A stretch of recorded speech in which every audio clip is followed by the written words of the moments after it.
Kalatvlive. Kalatvlive machiegni pacho. Ma e odwa.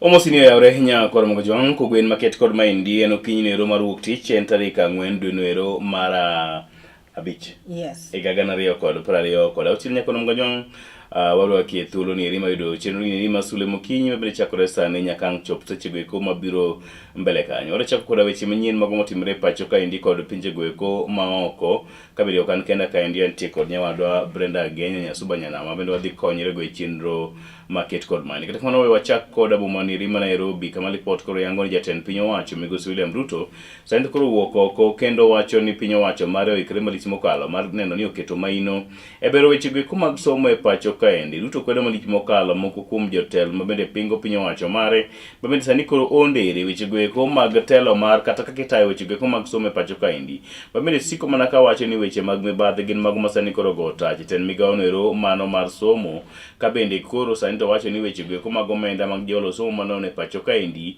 en mago mabende sirikande osetemo kendo go maino mar neno ni ochopo ne oganda. Opogore kod dhok mabende pilo kod jogo eko mabende pingo piny owacho ma pacho kaendi mabende wacho ni sani koro weche mag somo gin mago mabende thimba ka piny owacho mar William Ruto koro keto maino e somo maket kod mago. Mimi nataka niwaeleze wale wanaongea mambo mingi. Pesa ya first term tulituma first term. Pesa ya second term tumetuma second term. Ile imebaki kabla ya third term kufunguliwa tutatuma pesa ya watoto wetu. We have made it deliberate. Haijafanyika siku ingine. Unajua siasa hii Kenya ni mingi na watu wa kuongea ni wengi, lakini watu wa kufanya kazi ni wachache.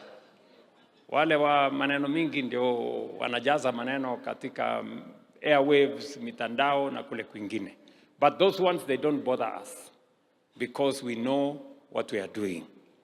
Na kwa hivyo na wauliza wale wote stakeholders ya mashule yetu, tuweke masomo ya watoto wetu kipaumbele.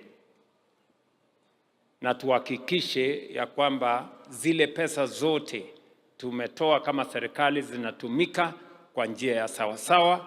Na mimi nataka niwashukuru Board of Management of Schools,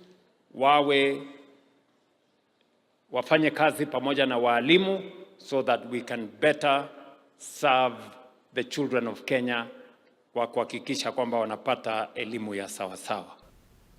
Piny owacho ma pacho kaeri koro to oyango mar neno ni gikelo chenro mowinjore mag dongruok e gwenge duto e pacho kaeri. Magi gin wechego mabende nowachi kod ka jatend piny owacho Laktar William Ruto mabende ne loso kamano e nyasi mar alama mane kaunti no ma Murang'a kama bende Ker Ruto koro to yango ni piny owacho mare oikore malich mokalo mar neno ni chenro duto mag dongruok ochopo ne gwenge duto e pacho kaeri.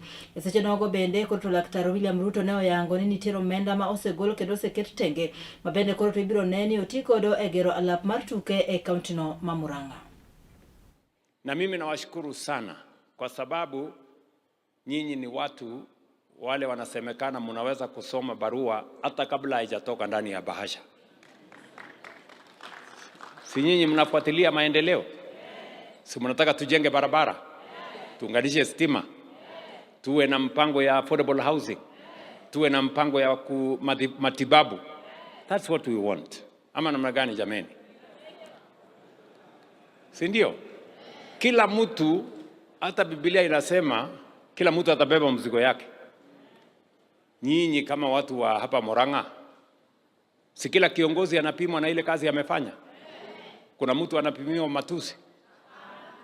Kuna mtu anapimiwa mambo ya ukabila? Kuna mtu anapimiwa mambo ya chuki? Kila mtu apimiwe na ile kazi amefanya. Kama umejenga kanisa, kama umejenga barabara, umeunganisha stima, umepanga mambo ya kilimo, umesomesha watoto wetu, umepanga mambo ya afya, hapo kila mtu ndio atafanya nini? Atapimiwa na kazi yake. Na ndio hata wale wanashindana na sisi, mimi nimewaambia hakuna haja ya ugomvi, hakuna haja ya matusi, hakuna haja ya chuki, hakuna haja ya ukabila. Nyinyi leteni scorecard yenu. Mimi nitaleta scorecard yangu. Hawa wananchi wataamua. Si ni kweli? Yes. Yule amejenga barabara, akuja na barabara ile amejenga. Mimi nitakuja na ile nimefanya. Shule waamue walete ile shule wamepanga. Mimi nitakuja na yangu. That's how we are going to move the country forward.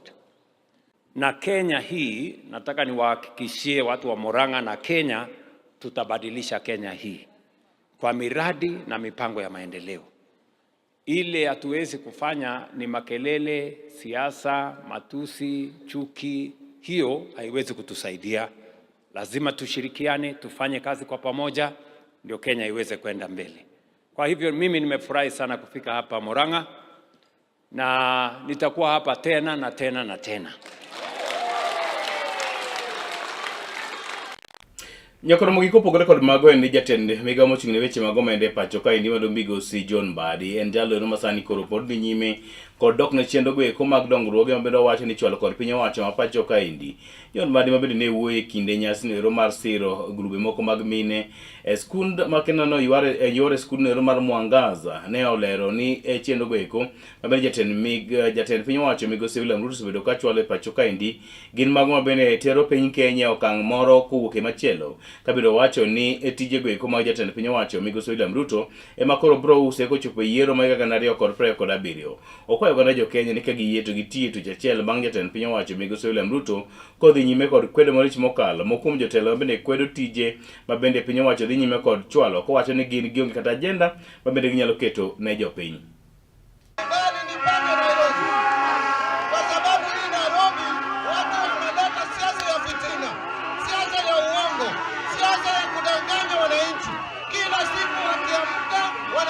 Kuna kazi William Ruto anafanya, na ukitembea Kenya mzima hakuna rais amefanya kazi kushinda William Samoei Ruto. Na Ruto alichukua uongozi. Niliona juzi kuna gazeti moja walikuwa wanajaribu kukompea marais watatu, moja Kibaki, wengine Uhuru na watatu ni Ruto. Wanasema the first 3 years of Kibaki ati vitu zilikuwa zinaendelea vizuri.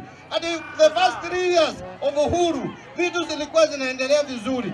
Ati the first 3 years of Ruto imerudi chini kidogo. Wanasahau wakati Kibaki alitangazwa kama rais, Kenya hakuna mtu alipinga, hatukukuwa na demonstration for 3 years. Kenya ilikuwa na utulivu, hakuna hata vita dunia mzima, hatukukuwa na njaa, hakukuwa na drought, hakukuwa na COVID. Kibaki alipata nchi mzuri. Na Uhuru wakati alichaguliwa 2013 baada ya Supreme Court kuamua adieni ya rais, Raila alisema sijakubaliana na nyinyi lakini nimekubali itaendelea mbele. I don't agree with you but I will accept. That is what Raila said. Na Kenya ikawa na utulivu. 2013, 2014 tulikuwa na utulivu mpaka 2015. Hata vita dunia mzima hatukukuwa na vita. Hata njaa hatukukuwa na njaa, hatukukuwa na drought. Lakini Ruto alitangazwa 2022. Baada ya kutangazwa tukaweka masufuria juu ya kichwa yetu. Tukasema hakuna chakula. Tukaanza kudemonstrate Kenya mzima. Jatend migawo mochung'ne jotije piny owacho migosi Geoffrey Ruku koro to wuok oko tung' mosuoko to kama ne en jatend piny Kenya mano migosi Uhuru Muigai Kenyatta mabende koro to wacho ni osebedo mana ka wacho weche go eko manyiso achaya ne ker masani Laktar William Ruto. Kana oloso gwenge eko mag Njoro e kaunti ma Nakuru, migosi Geoffrey Ruku koro to wacho ni masani en ker ma pacho kae Laktar William Ruto oningo koro to omi luor ma owinjore kaluwore koraka tich maber ma osebedo ka otimo ne oganda jo Kenya. Jatelo no koro to yango ne jatelo mora mora mabende koro to kuro chiwo luor mowinjore ne jatend piny Kenya ok gibiyie godo kata matin. Lakini lazima tuko na jukumu ya kuhakikisha kwamba serikali yetu na taifa letu la Kenya inasimama imara.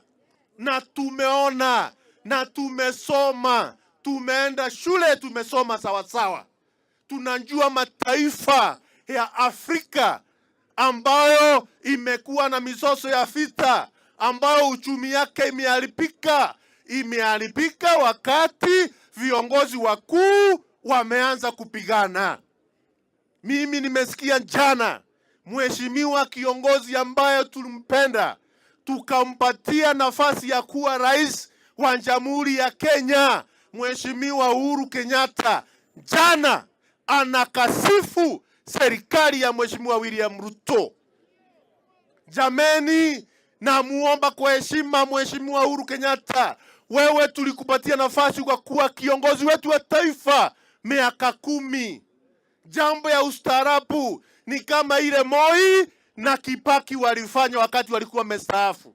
Kazi yao ilikuwa kusaidia rais yule ambaye alikuwa katika kiti. Sisi we expect you as the retired president to advise and to support the sitting end of state. Hiyo kiti ni ya Wakenya wote. Kenya ikienda vibaya, jameni, tutaumia zote. Hakuna ambaye ako na spare ya inji ambayo inaitwa Kenya. Na viongozi ambaye wameheshimika katika hii dunia yetu ya Kenya na Afrika ni viongozi ambao tulikuwa tumechagua kama rais wa taifa.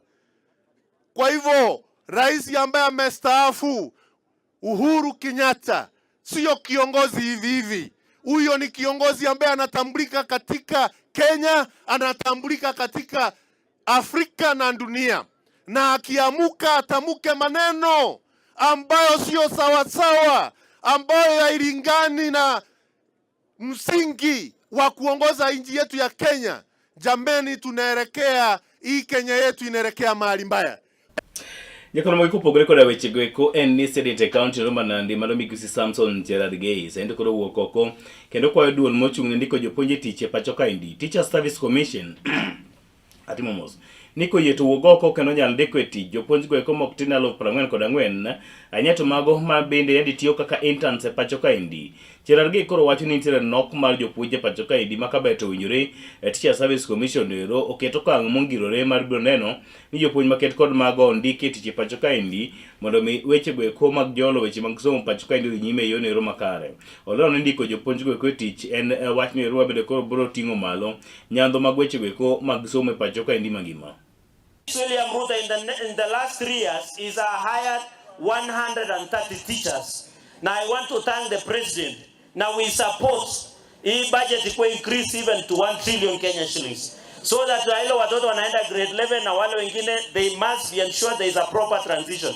But PS kitu yenye nataka nishukuru na uambie rais is the confirmation into permanent and pensionable of 44,000 JSS teachers. Now mimi, my position has never changed. The ruling of the High Court was very clear that 44,000 teachers under junior secondary school must and should be confirmed pronto in permanent and pensionable ndio aweze kusaidia watoto wetu katika mashule. So hii mambo ya contract, ambia TSC wawache hiyo mchezo ya kalongolongo, wahakikishe hao watoto wamewekwa ndani, wafunze watoto wetu waishi kama binadamu. On the first executive order was to increase the number of enrollment of teachers from the number that it was by 110,000 in number in the county. And today as we speak, another batch of JSS of 20,000 in Endeleme floated. In 3 years. And then you want to tell us that the economy is not working. How then an unworking economy can support the recruitment of 130,000 teachers? This is something that we must speak and tell the naysayers and pessimists. Your time is up. Look for other ways of critiquing this government or planning to defeat this government. This is the only government that is able to resonate with the issues of... The president has done so many things for the teachers of this country. True or false? Kweli si kweli? Kweli si kweli? Alisema hata polisi ataandika walimu. Hata watu wa prison ataandika walimu. Hata watu wa NYS ataandika walimu. Hata madaktari anaandika nani? That is why he was able to employ 100,000 teachers. So walimu, wacha niwaulize swali. Kuna serikali kweli inapenda walimu kuliko hii?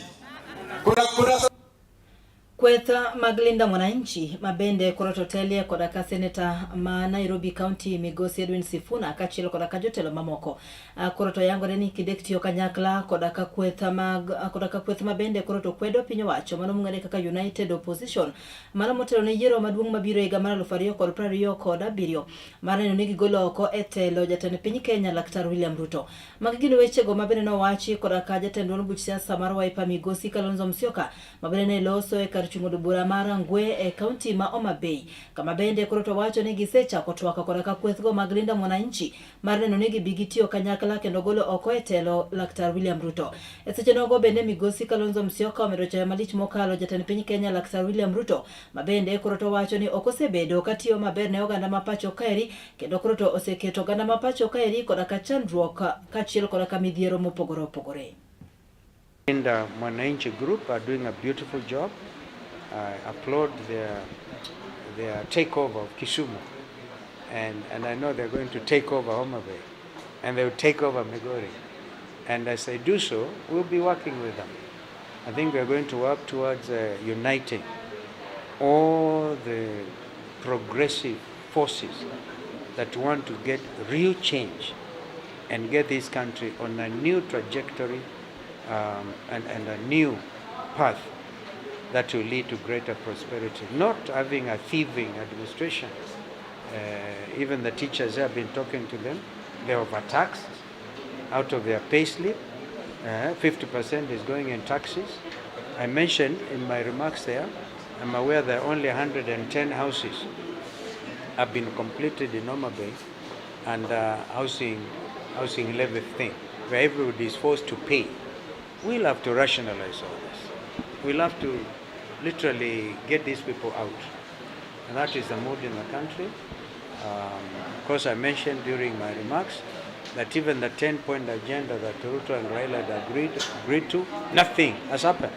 Nothing. Remember in 2023, Raila and I nearly got killed when we had the high cost of living demonstrations. Those young people were killed, and Wandai has the list.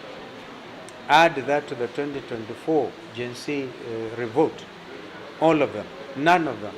They were supposed to have been compensated, their families at least, by March this year.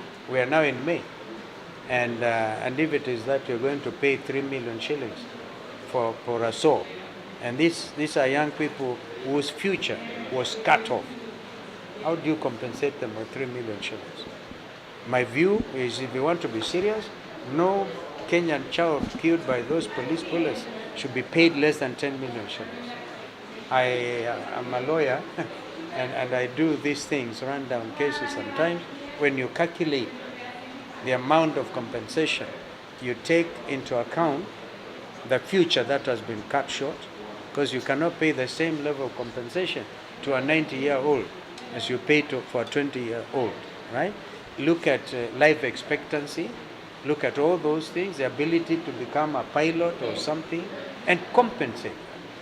So you know, to kill a child and say you give them 3 million and think you have done just... Nyakara mogiko pogore kod mago en achiel kuom jolad kom jatend piny owacho pacho ka indi mano Migosi Lidowalo besani koro wuok oko ka kwedo moko kuom weche mabende osewuok ka bende oganda wacho pacho ka indi ni en mana jalno romo bendo dhir kod jatend piny owacho masani Migosi William Ruto mondo mi owuog oko olar kom jatend piny owacho pacho ka indi. Walo wacho ni entie koda piny Kenya e chunye omiyo owuog oko mondo mi obed jatend piny owacho pacho ka indi kowacho ni moko kuom dhier mabende piny Kenya kale kama oting'o chung'ne romo bende koro bembo gana jo Kenya weche goeko mag ohala kanyakla koda neno ni weche goeko ma ngima ja Kenya en mabende koro ng'i en weche goeko mabende wacho ni koro dhi keto kendo dhi timo maino malich mokalo. Wacho ni mibadhi mabende sani koro gonduke pacho ka endi. Walo wacho ni en jalno ero mabende nyalo biro kedo kodgi guok gi rombo kendo tiek weche maket kod mage pacho ka endi. Owacho ni achudhe goeko mabende osebedo ka chudho omenda jo Kenya e yunero mabende chiko kopuodho gin mago mabende biro kedo go guok gi rombo ka bende sani koro Migosi Walo koro kwayo gana jo Kenya pacho ka endi ni ka giyie to ka thuolo biro romo to giling ne ombulu ka jatend piny owacho.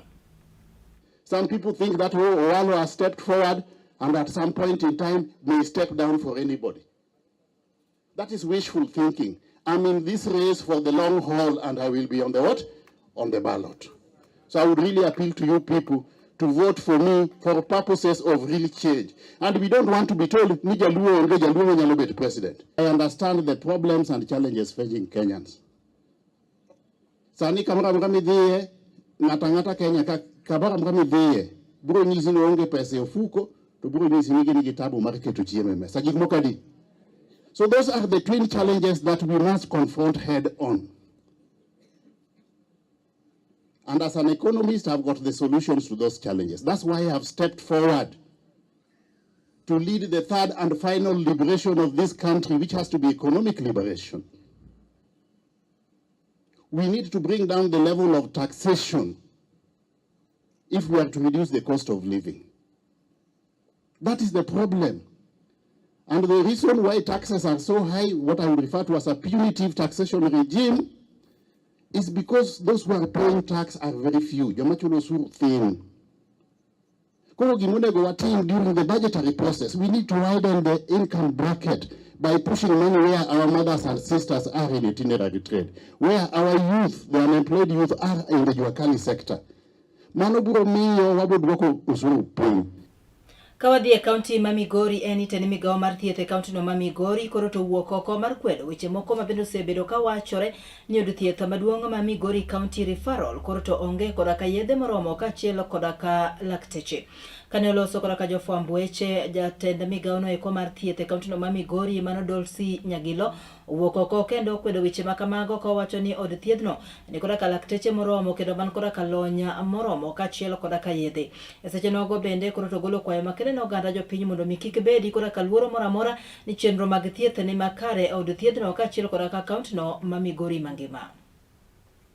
Jatend migawo mar thieth e kaunti ni ma Migori okwedo weche mabende osebedo ka fung'ore ni yedhe onge moromo kaachiel kod jolony e wechego mag chiwo thieth e osiptal maduong' mano ma Migori Referral e twak mare koda ka jofwambo e kelo duoko makare ne jotuo kaachiel kod jodak duto ma Migori. Jata chenro mag thieth e kar thieth onogo Dolis Nyagilo ne okoni kar thieth onogo ni koda ka wechego mag thieth mago mong'ith kendo koda ka jolony mago mabende nyalo konyo wechego mag thieth mapiyo kaka nyalore. E thieth maber gin mago mabende koro biro reso ngima oganda mago mabende osebedo ka likore ne wetonge mag kinde mag biro yudo thieth e osiptal makamano. We have increased our maternity theatre. We have a new maternity theatre that is well equipped and has all the commodities that are needed for operations to be done. And this one has really helped in terms of reducing the number of waiting for surgeries to be done, and also has reduced the waiting time of patients to be taken to theatre. And also we have expanded our ward, the male medical ward, which sometimes you find we have two patients using one bed. So the expansion has also helped in terms of reducing the congestions in the ward, and also the increase of the international patient care, and also the IPC, which is also critical in patient care. Which would enable us to hire different hospital workers, different cadres in our various facilities. Here at MCRH, we have medical officers whom we have hired on locum. We have nurses also whom we have hired on locum to bridge the gap of the staff whom we have. Bende noko negi ikore mar thiedho jotuo ma onge dok chien kata dichiel kendo negi yango ni giseyudo yedhe mago maderom milion 3 duto gin mabende biro konyogi e bero weche mag thieth e kaunti ni ma Migori.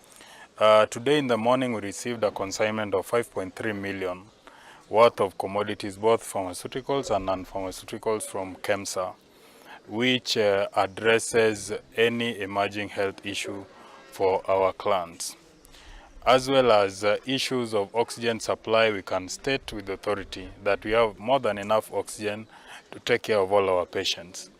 I would also like to get this to the public, that this facility has seen tremendous expansion, and due to that and also the specialized services and the quality services we offer here, we have come from a position where we are admitting an average of 20 patients a day. Currently we do admit about 50 patients a day, which means it stretches our resources quite thin sometimes. Wach makama bende nosir koda ka Samuel Atula mabende en jata tije migao mar thieth e kaunti ni Kema Migori mabende nokwayo oganda mondo koro to were koda ka wechego mag josiasa mabende osebedo ka wuotho koni koda kocha ka yango ni kaunti ni Kema Migori osiptende duto osebedo koda ka yath kaachiel koda ka jolony mago ma oromo. And we urge the leadership out there to be more responsible in their utterances so as to reduce the anxiety within the population. This is where all Migorians come for comfort and care whenever they seek relief from the ailments which ails every other human being. Ne Kala TV kowuok e kaunti ni Kema Migori, nyinga Gor Collins. Nyakromo giki kanyo bima chopo giko mar yudo wechego kuma nyien kogwen nieri market kod maendi Lagos kalo kanyo 28 bang' sa achiel mar okinyi mar kogwen market kod maendi. Brenda giko dira no dhi nadi? Maber. Yin seme. Weche no kethore seme. Waduoge wachno bang' kinde mane nonro mar oboke. Yes. Aseme ne ber. Seme ne ber. Amoya. Kata kipenjo Ishmael. Adonjo ofis kat gi mokwongo penja ni kokwa kedo seme.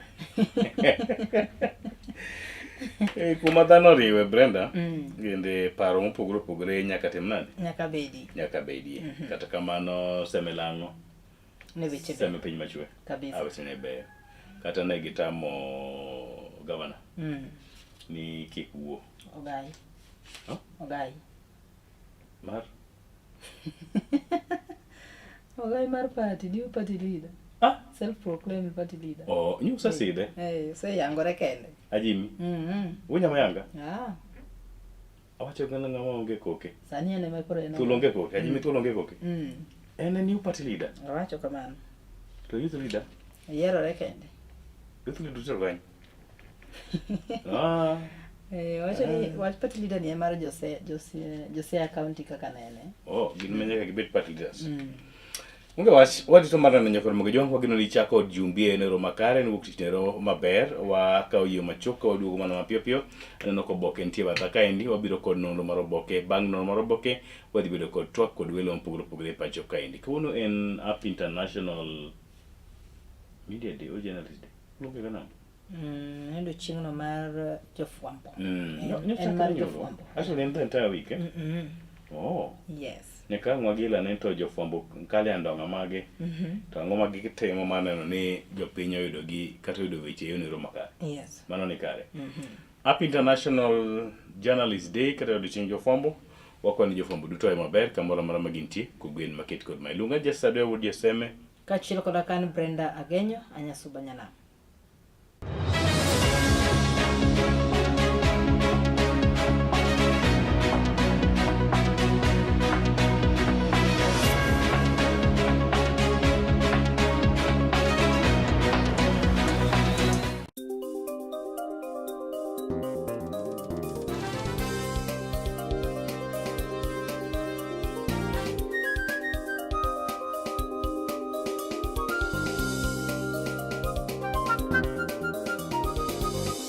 Ineno Kala TV.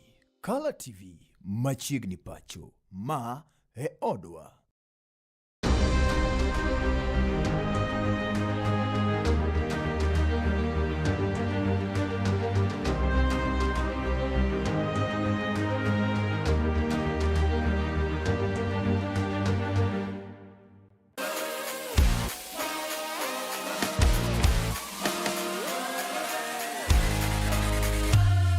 Komuch to wan kode duoko mag tuke mopogore opogore jotugo motimogi kuonde mag timogie to gin tuke mage mabiro mano emomiyo wan ka e chenro mar chal pewe tudri kodwa wuok tich nyaka tich abich saa 11 mar midhiambo nyaka saa 12 mar midhiambo kama wanyisi motimore e pewe duto mana e Kala TV.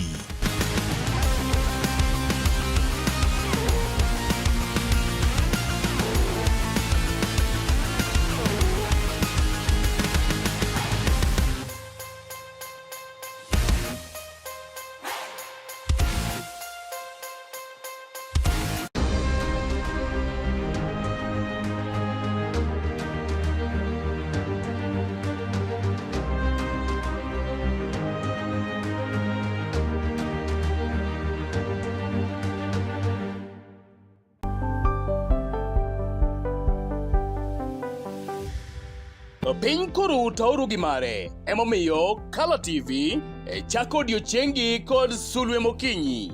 Kabende Sulwe Mokinyi menyo odiochiengi juma mangima. Kawachako kod weche manyien matuche kendo miyo ing'eyo gik matimore e tung piny koni kod kocha. Kabende warango kaka odiochiengi biro bedo e futo mar yamo e kor lwasi, nondo mar oboke, chal mar apeyni e kind mamoko mathoth. Bang'e to iyudo twak manimba kod jolony ma opogore opogore kanyakla kod kithor mar weche gweko ma opogore opogore. Wechego mag siasa, twak e weche ngima, somo, ohala e kind mamoko. Ema omiyo wuok tich nyaka tich abich itudori kod an Justus Adoyo kaachiel koda ka an Brenda Agenyo saa 12 okinyi nyaka saa 4 onyango mana e Kala TV. Kala TV machiegni pacho ma e odwa.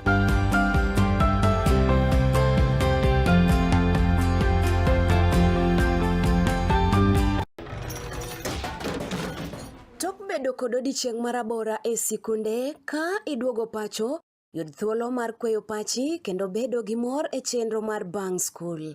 Chenro mar Bang School chakore saa 10:30 mamidhiambo nyaka saa 11 mamidhiambo. Kama inene katun mamori, ipuonjori weche mathoth, ibedo kod mor gi nyiero motimo Cathedral. Kik bai, Bang School, chenro manigi mor lilo ne nyithindo duto. Kala TV, machiegni pacho ma e odwa.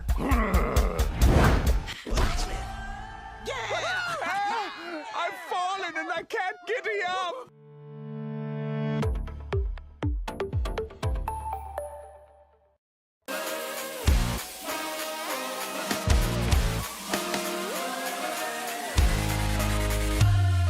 Komuch to wan kode duoko mag tuke mopogore opogore, jotugo motimogi, kuonde magitimogie, to gin tuke magi mabiro. Mano emomiyo wan ka e chenro mar chal pewe. Tudri kodwa wuok tich nyaka tich abich saa 11 mar midhiambo nyaka saa 12 mar midhiambo. Kama wanyisi motimore e pewe duto mana e Kala TV.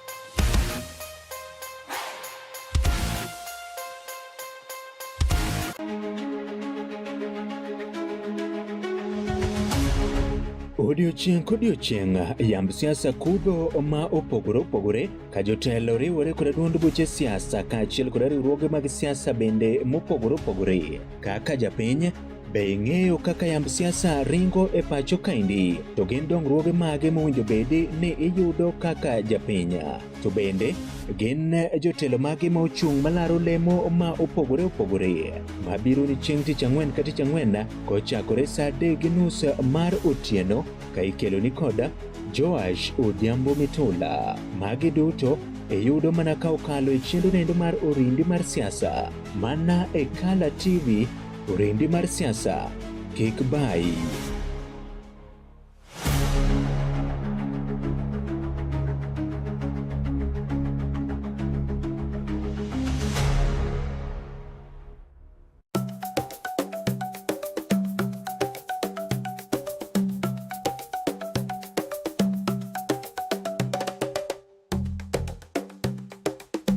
Be isegombo ng'eyo kit tedo chiemo ma opogore opogore, obed chiemo manyasani kata manyachon, machalo aliya, aluru, obambo, to kod mamoko mathoth. Machiegni tet manimba, chenro miyudo tiegruok mathoth e weche mag jikon. Waseso jikondi kod chiemo mamit mit maweki nang'o lith lweti. Kochakore crepes, cookies, ring abula, samosa molose rang'iny mamalo man kod ndhadhu mamit miwuoro e kind chiemo mamoko mathoth. Arni wapuonji loso nyaka kit math mamoko mayom kaka cocktail kod smoothies matieko riyo. Kik bai, tudi koda juma ka juma mondo wated kanyakla. Chieng' tich ang'wen, chakre saa 5:30 nyaka saa 6 mar odiochieng'. Tet manimba, duoko duto ne penjo mag jikondi.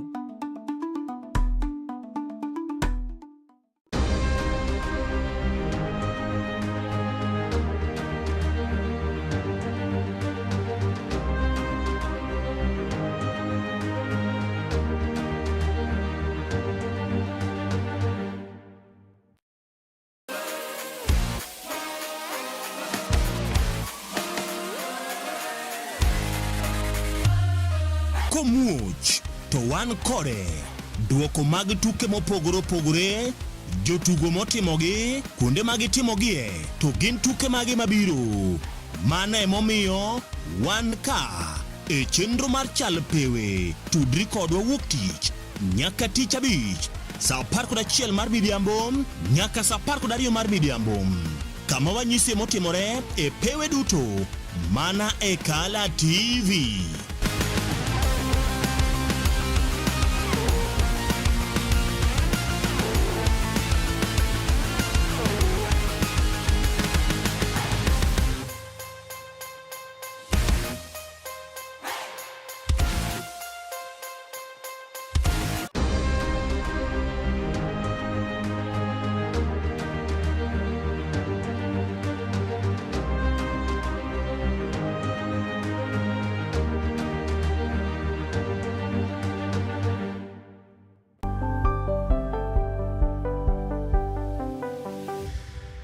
Piny koro tauru gi mare, emomiyo Kala TV chako odiochiengi kod Sulwe Mokinyi.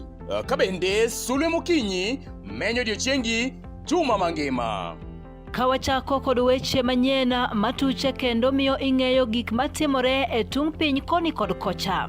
Ka bende warango kaka odiochiengi biro bedo e futo mar yamo e kor lwasi, nonro mar oboke, chal mar apeyni e kind mamoko mathoth. Bang'e to iyudo twak manimba kod jolony ma opogore opogore kanyakla kod kithor mar weche gweko ma opogore opogore.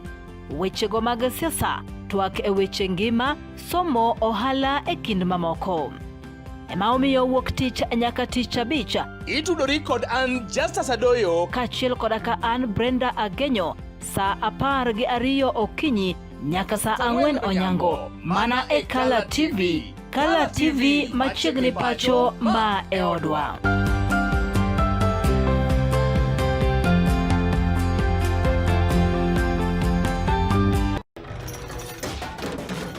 Tok bedo kod odiochieng' marabora e sikunde ka iduogo pacho, yud thuolo mar kweyo pachi kendo bedo gi mor e chenro mar Bang School. Chenro mar Bang School chakore saa 10:30 ma midhiambo nyaka saa 11 ma midhiambo. Kama inene katun mamori, ipuonjori weche mathoth, ibedo kod mor gi nyiero motimo Cathedral. Kik bai, Bang School, chenro manigi mor lilo ne nyithindo duto. Kala TV, machiegni pacho ma e odwa.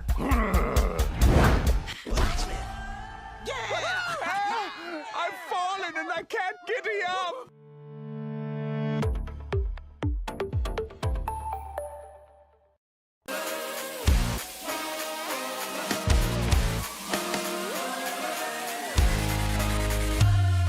Komuoch to wan kode duoko mag tuke mopogore opogore, jotugo motimogi, kuonde magitimogie, to gin tuke mage mabiro. Mano emomiyo wan ka e chenro mar chal pewe. Tudri kodwa wuok tich nyaka tich abich saa 11 mar midhiambo nyaka saa 12 mar midhiambo, kama wanyisi motimore e pewe duto mana e Kala TV.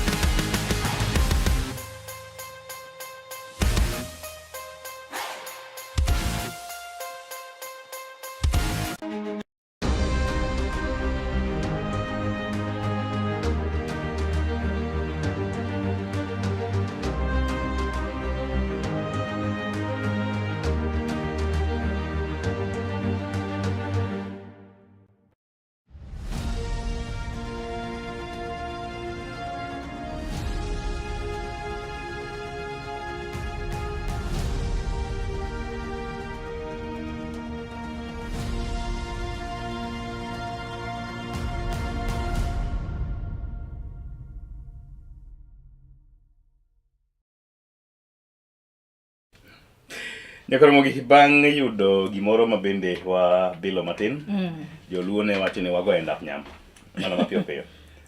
wagago mako kamoro wantie kendo waduogo machiegni mar mi weche geko mag nono mar oboke makawuono gwen mak ineno ka Brenda milo lewe poka bilo boyne kata Ismael bro wacho ni imundo joneno sayudo gimoro kete dandi wacho ni chiemo dum dhano exactly kadi bed motegno to turu be lo ang'o lo yieng'o turu lo yieng' Brenda nyadhi kapango mi parne mane thuru to chieng' ma piny koro chopo ni mading koni wol e kiparo ni an ga gi thurwa an ga gi dalawa kamoro kata wachal mana muogo mopudhi muogo makech kacha Brenda samoro in digital kech poko kai mi chamo muogo makech no gi alot bo mar pi omuogo galot alot bo mar pi mago kuon mwakale nyathi jomoko mano ngima nyalo dhiro ng'ate korot to ngima kapok odhiri nyakora mga jwang' ma nindo gi matres e dier ot ma kid nindo ka to gas ni neno kibet ka kombi neno kibet ka all your properties in godo kamoro achiel mano ngima to da jiwi nyakora mga jwang' kauna yalo da jiwi nyakora mga jwang' ni tema kinda sai mapodi tema ngo Brenda kinda kasa uchopo ng'ato nitie mawuok e point A to dhi e point B osiepna ma jalas nogo ngero kowacho ni onge ng'ama dhi dak Nairobi machak gi runda onge ichako mana gi kure madachwa ka kibichwa ka ololoka Kariobangi ka Lakisama gerika kuond geme chake ngima to ka en Kisumu onge ng'ama doje boma machak ngima gi Milimani machak ngima gi Lolwe machak ngima gi kure kuond go te ichako mana gi Nalenda waka Nalesh ichako mana gi Manyata onga city mwelo kacha Obunga pokidio bado Obunga chano dhi kodi kanwa dhi elia nacho Obunga Obunga sai chaka nyakora mga jwang' likami chako gono chaka katika le matek gima nyaki ng'e Brenda every day you wake up yes easy or difficult Nyasaye nitie mane gima nyaki ng'e pile ka pile kichiew nyaki ng'e ni Nyasaye nitie acknowledge that when you acknowledge that Brenda things will be perfect for you yes Nyasaye nitie to last word en kineno to kichiew bed ng'ama nyaga bete kitanda kanyo kata tie ng'ango ni kanyo tiwach ni Nyasaye agoni erokamano imiya chung malo yes joma ng'eny notemo to kochung okoyudo thuolo exactly koro kawuok menye yora kawang'a duogo nagoni ni erokamano mano kende dena yes to kidhi e kitanda bed nyalno ero manya bet kata piny te wach Nyasaye okaber molo jok mano yudre masira mar wang' apaya okaber molo jok motimo magi manotimre negi inyalo na momiya aduogo koro adwari ng'it na ka Nyasaye geng'na tuoche mabiro gotieno yes joma undu mamonjo ji gotieno to ka wang'a ru nagoni ni erokamano gole sadaka nyama na malija Brenda yawa wan mande go gwen nyaki motivate jowagi adhi chiwo namba na ka jachok sadaka joneno chwalwa gimoro matin chwalwa gimoro matin kuom alama motivation Monday vibes kabisa weche ok be ahinya skund yawuoyi ma Homa Bay giwilo japuonj Vincent Mayenga gitere skul moro ma Port Siaya County okang'e gima osetimre ne Mayenga ok mora awache yweyo chunya exactly winjo kojo Vincent Mayenga teacher of English mano mako ma Bay school motegno ugolo utere skul moro junior ariyo wamanyi ni nying skul vimos ojole skul machielo nobe matin nobe ojole people are not fair okrach people are not fair Homa Bay High School Chief Principal Vincent Mayenga has been transferred to Sirembe of all the schools. Secondary school. You know, be transferred maybe to Maseno. And then bring for that more. Homa Bay High School Chief Principal Vincent Mayenga has been transferred to Sirembe Mixed Secondary in Gamesia County. He will be succeeded by Dr. Joshua Miawa, PhD holder, who joins from Turiburo. Tadiba. Good morning from Homa Bay County. Good morning from Kisumu County. Good morning from Siaya County. Good morning from Migori County. Manogo yengu chilo ayako. Mbogo. Ginyamita. Wacha chilo na oparona. Chilo bye. Wacha chilo na oparona. Bingine chilo. Migosi chilo emano. Kapo emane joko mamagro. Kaloso. Riel maseme. Hey, nyachunga to chunga. Wacheni tek mana liseme. Ochilo uteka uwe madhi uwe mabe poko go maber. To nyithindo kose chako. Orengo manyiliendi. Orengo manyiliendi. To wapane berbe. No mwangeyo tu nyithinda loka. Orengo manyiliendi. Yone sani koro liendi emidhiye. To negi dire. Ngato rit liende. Mochuno tolonge go ke mondo olweny. Yeah. Okay. So before that, ngumoro neni dirika. If you saw those clips, ngumoro neni dirika. Yeah, we need the regi gore. Yeah, don't more do go wadage. I don't know whether you saw that clip. I'm a man that konye to do gigo me and no sabiro ginedongi. But he manyote mrese. Wo package negi. Nelich. Na manelit na mogik eliel no nen jawd bura masem. Won liel. Won liel. Onge gawach. Yadung gawach. Nikal gino nyomomo. Nikal onge gawach gi ngato. Kendo no kotimre mabe. Njo kwata kanya ni you almost lost his son. No, that was another part by the way you reminded me. Raj, gimanye Senator ma Kisumu County otimo nok ber. Wakwedo kan mugel. Senator owuok obiro gi joge. Moluwe kama. Ani ma vijana. Donjo kodgi ka weche liet. To kochopo. To ino ka actually to make the matters worse, Senator no yudo ka min nyikale manye koro wuoyo. Mama maduong' mowito jaode. Ema koro nye wuoyo. Tidonjo gi nyithindogo. To interfere with, to make the matters worse, koro min nyikal ni wuo side ma VIP ne donjo go ni. Mana matin to the entrance. Koro nitie kama oket ne kom ngech mama matinde ike onia. Koro kae ma push and pull owuok. And Professor donjo gi jogi magi dhirore, and it was not a good picture. And kose beto nyiero. What is wrong with Jotelo? I saw the clip. And he's laughing. When he was laughing. He thinks it's nice. When the MP was talking about it and he was laughing, actually. Leave alone that. That one was at the tail end, Brenda. Nyaso Banyagwasi. I was monitoring Dr. Nyikal Kumobete kane pok nyithindo gi obedo at least controlled. Nyikal was like, this is bullshit. And he arose from where he was. He walked literally and got hold of Ojienda. I have the clip. And all Ojienda, Kaunyothindo gi wogo.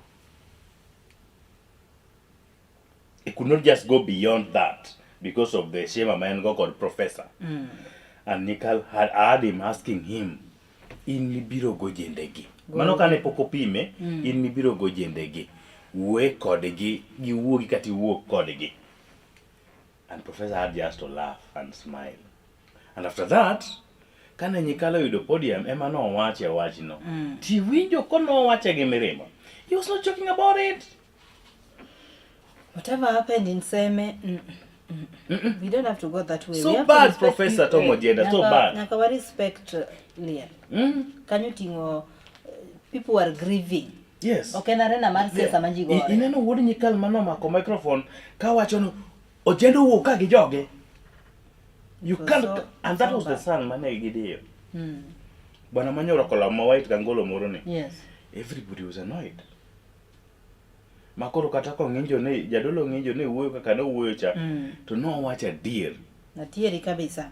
And you see Nyikal is asking Professor, And I'm mentioning that because, and gima koro no se be the public domain, ne professor, kani wuyo kodgi, benegi winji. Yes. And the good professor is just laughing. Instead of just even showing like, you know, this amoro mangato ko penji moro Brenda, ko kiredo ko direct, inyaka timani. It shows you are remorseful. What if kado bira ge joge nengo to jogo rite maybe at the entrance huko, lakini ento koro donja kende. How will people think he's famous? Bed pin more. That's what they think. But everybody knows people think is infamous in the first place. Is infamous. People who behave like that are insecure. They're looking for fame. They are infamous and they're looking for fake fame. The pastor said it. Dr. Nikal said it. So he fears.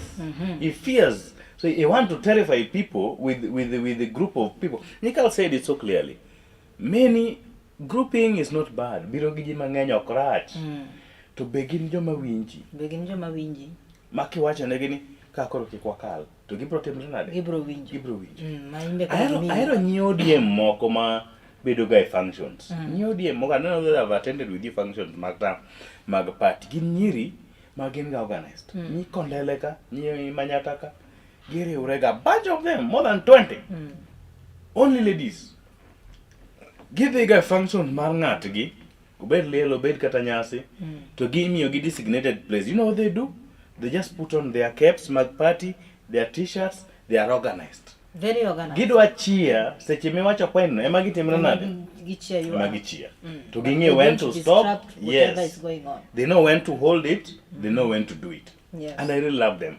And kataka ginena kataka Kala TV. Kawono wanono. And you see, in gimoro matendise mongenade. Igolone. Mane kaka jidak. You don't in this world okwadage thorax. My good professor, you know that. No, we don't. Because kalkanyo probich koda beach banks achiel gwen market konma weche nyenge mirima maseme kor wawe. Maseme no wawacho wayweyo ne rach. Be kaka wawache ne kaka watime nade? Kaka wawe. Wawache to ngima dhi mana nyime. Don't look for fake fame. Bed ng'at ma nigi original fame kata in mana gi ji apare maluwi ting'eni mago to meki majene.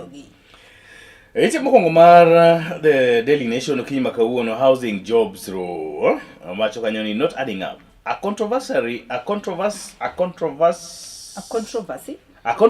has erupted over the number of jobs created under the Kenya Kwanza administration affordable housing program. Analysis of new official data from the Kenya National Bureau of Statistics suggests President William Ruto and his officers may have overplayed the figures by a big margin. Hey, Ruto beria. No overplaying the figure. Affordable housing jobs in June 2025, 250,000. By July, 320,000. August, 320,000. And in November, 428,000. That is 2025. Dr. Jojo Budho, Director General KNBS Economic Survey, watching 77,000 new jobs created in entire construction sector since 2023. The program has created over 640,000 jobs, direct and indirect, since 2022. Housing Principal Secretary Charles Hinga. That is a big margin. Someone is talking of 640,000. Exactly. While someone is saying 77. Secrets are recording in Judge to use EACC at 16 million bribery case. Benentio Bokenenya Kormagajan. Ite Marario Brenda. Ite Marario Tuju implicates judges in 16 million bribery probe in EACC graft case. Teka Tuju Koroto. Tudo judges moko kairi. Jongad buche moko kairi gichugo ko mag mibadhi Exactly. WhatsApp messages, call logs, and recorded conversations now sit at the center of a legal battle pitting a high court judge against an anti-corruption investigators over an alleged 16 million bribery scheme. I don't know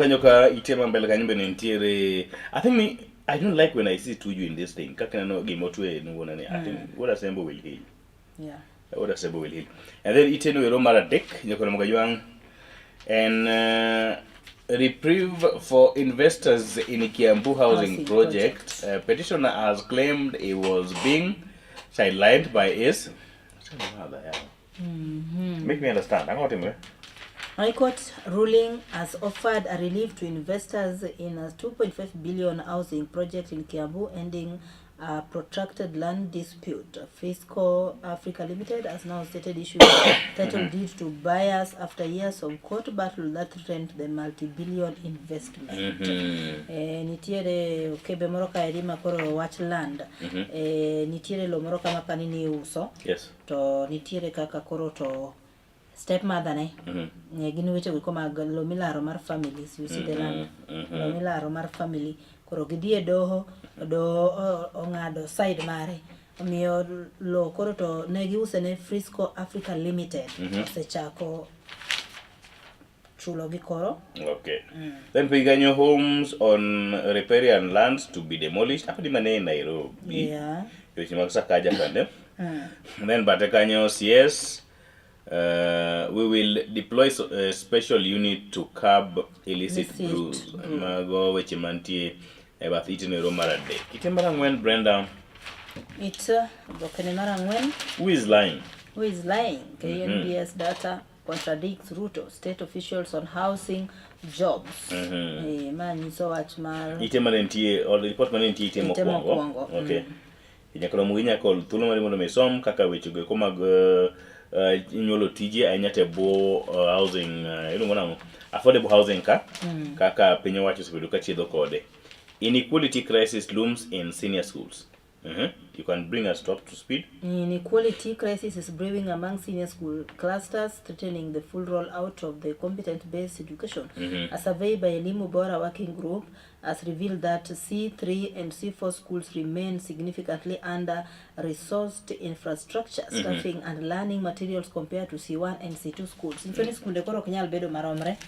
Skunde go ekoma ni under C2 and mani under C3 and C4. I think those are the mixed schools, whatever, the ones C3 and C4. Yes, exactly. They lack infrastructure and a lot of facilities. Madigi CBE. Well, skunde go mani under C1 and C2.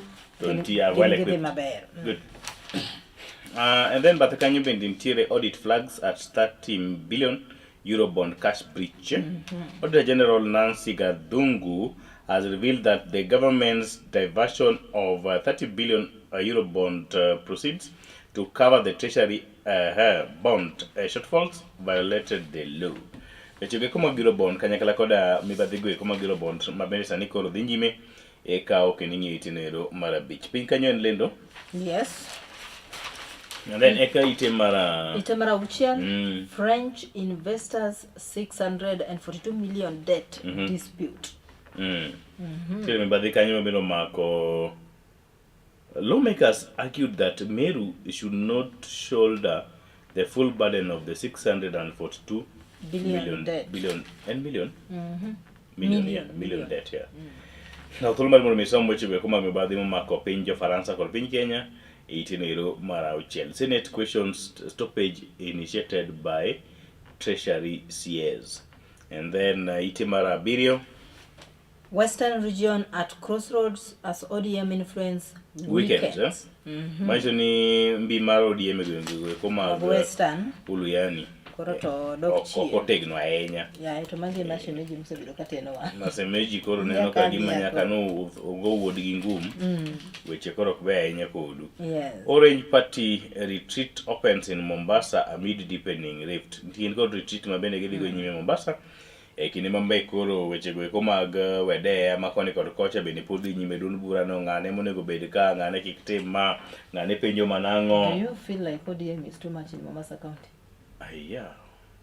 They love enjoyment, by the way. Even last week they were in. They love enjoyment. In Kilifi. Yeah, right there. Kichumi. Wenge magandura wadna Hello. Kisumu kuna sehemu za mikutano. Si wakute huko Dunga.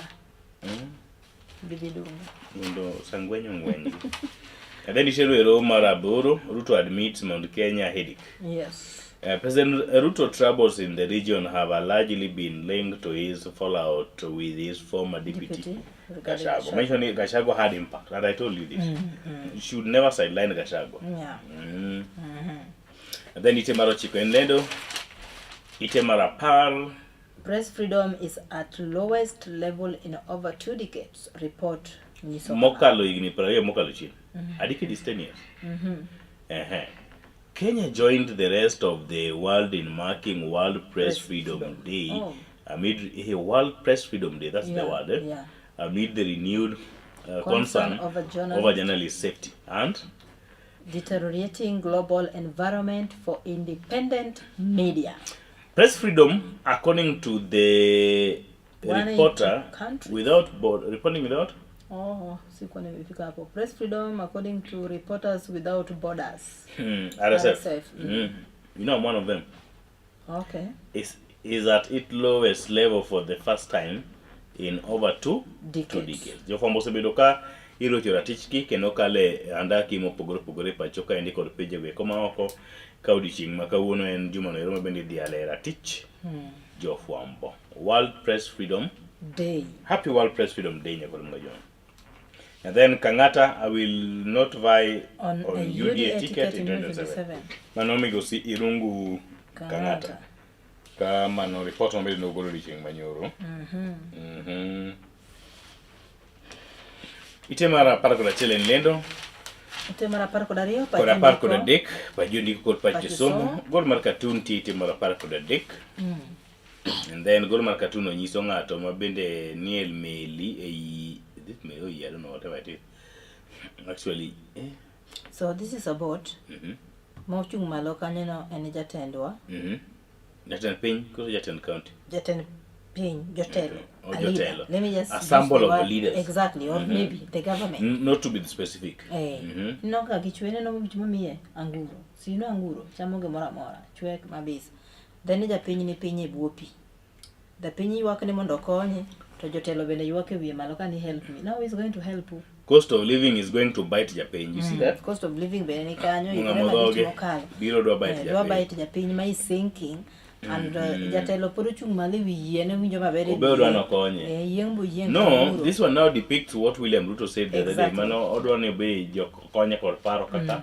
Ka konyo timo economy mar piny Kenya. Exactly.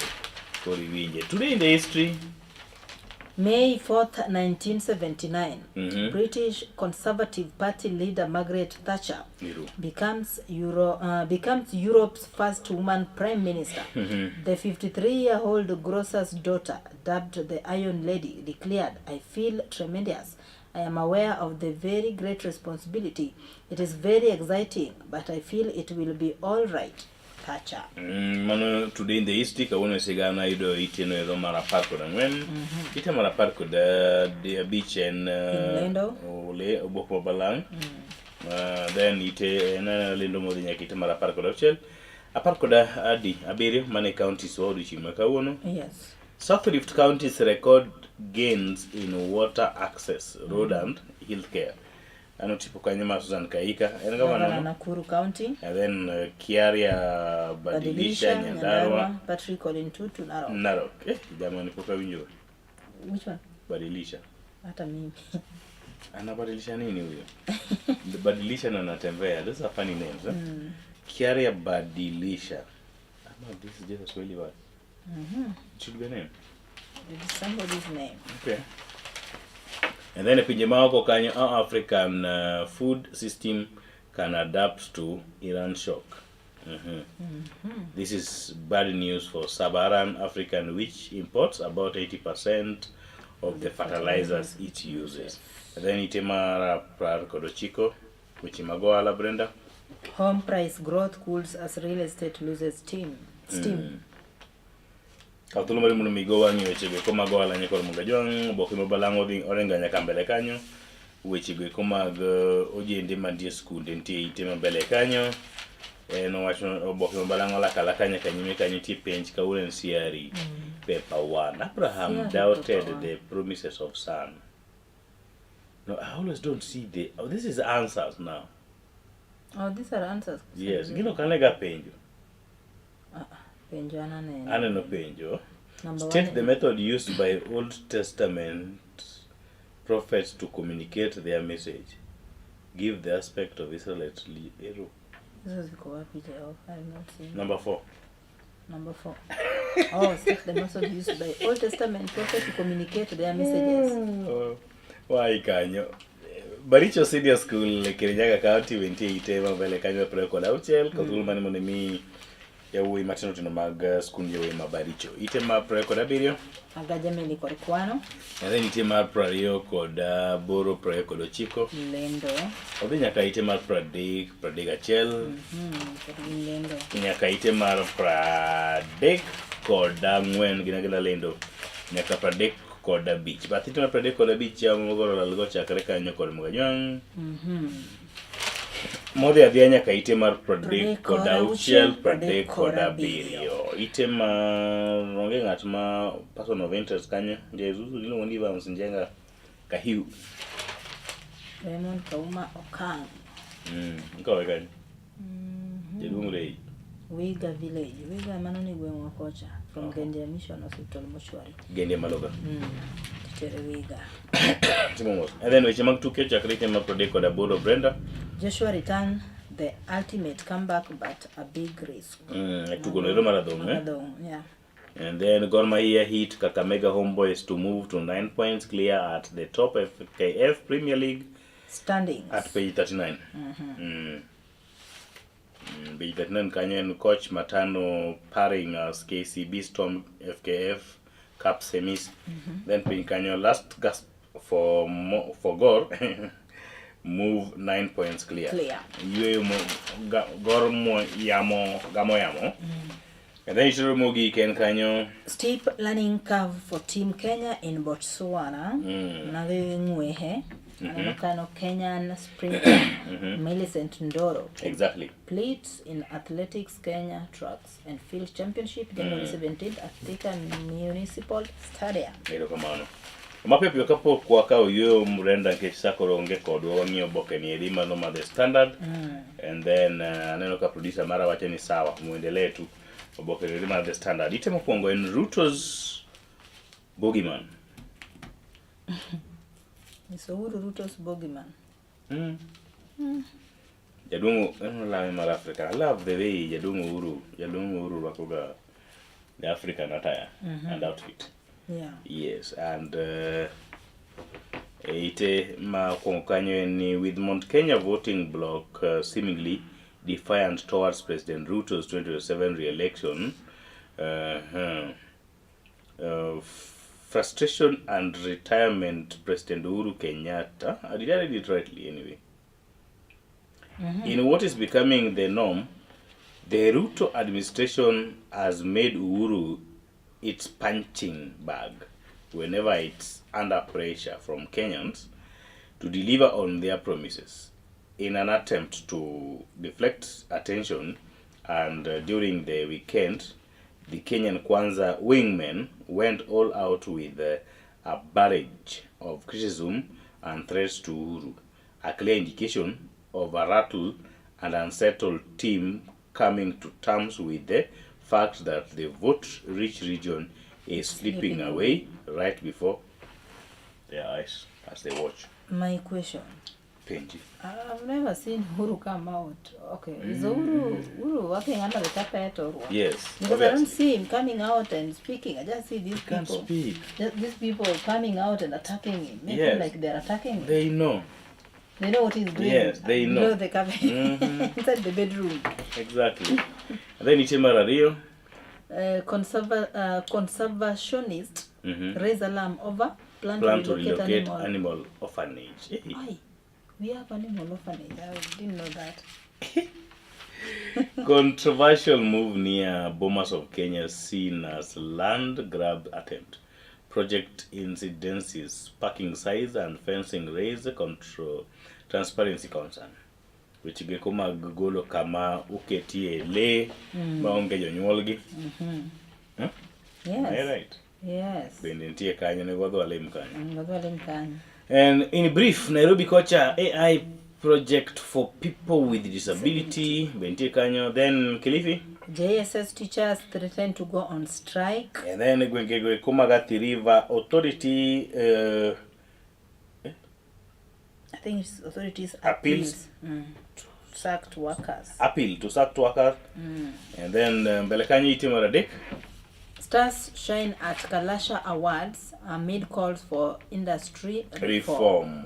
Magwangi Som Kendi Itimaradek. And then new Oscar rules ban AI generated performance and script. Yes. Which took film. And then Itimaramwen. Central Kenya reels as families bury sons lost to alcohol. Yeah, Paul, sigana mabuke egwengwe kuma god Kenya kakuru amuna unego kebi more gwengwe kuma Mount Kenya kata god Kenya kocha. 3,199,119 Kenyans using alcohol according to 2027 national survey. 2022 national survey on the status of drug and substance use. 7 years minimum age of initiation for alcohol. 7 years. Gicha koma that 7. Have you stayed from that part of Kenya? You know the part of Kenya I'm talking about. That's where they're in. And Kanye kuma nyitendo cha koma the koma 7. Exactly. It's called Wakonyo Kapal. And the word here is initiation. They start introducing them to yes, you be initiated into. And then 74.1% Kenyan in central people in central Kenya who felt there was an increase in bars. Beche koro kwana tamalo mar ji prabiro koda ngwen nukta achiel wacho ni beche omedore molo kanisni. And then 2,511,763 male aged between 15 and 65 using alcohol. Million are real. And then Pinkanyo? 687,356 females aged between 15 and 65 using alcohol. And then 48.5% Kenyans with perception that there was an increase in the number of bars in the past 5 years in their communities. And then Batekanyo and Manasigana Marwich Makwong Kumaguman Mount Kenya, then Batekanyo billion lost yearly through illicit alcohol industry. Parliament told. Itemaradi. Itemarauchen. Probe uncovers hidden charges and inflated fees in elite schools. Probe into Alliance High School reveals soaring fees, questionable expenditures and governance. Gitiatia rieta kod omenda, pesa bomedi, okang' mamalo skul nyiri Roma Alliance koro nitie kod penjo mang'eny monego bed ni giduoko molo duoko ma gichiwo. Imagine school nyiri Alliance no golo school fee approved, mobedo approved is 53,558 to 120,000. It was a double. Yani wamedabu mpaka wakaongeza sama mtu. Mabalang mar ginyamio driver.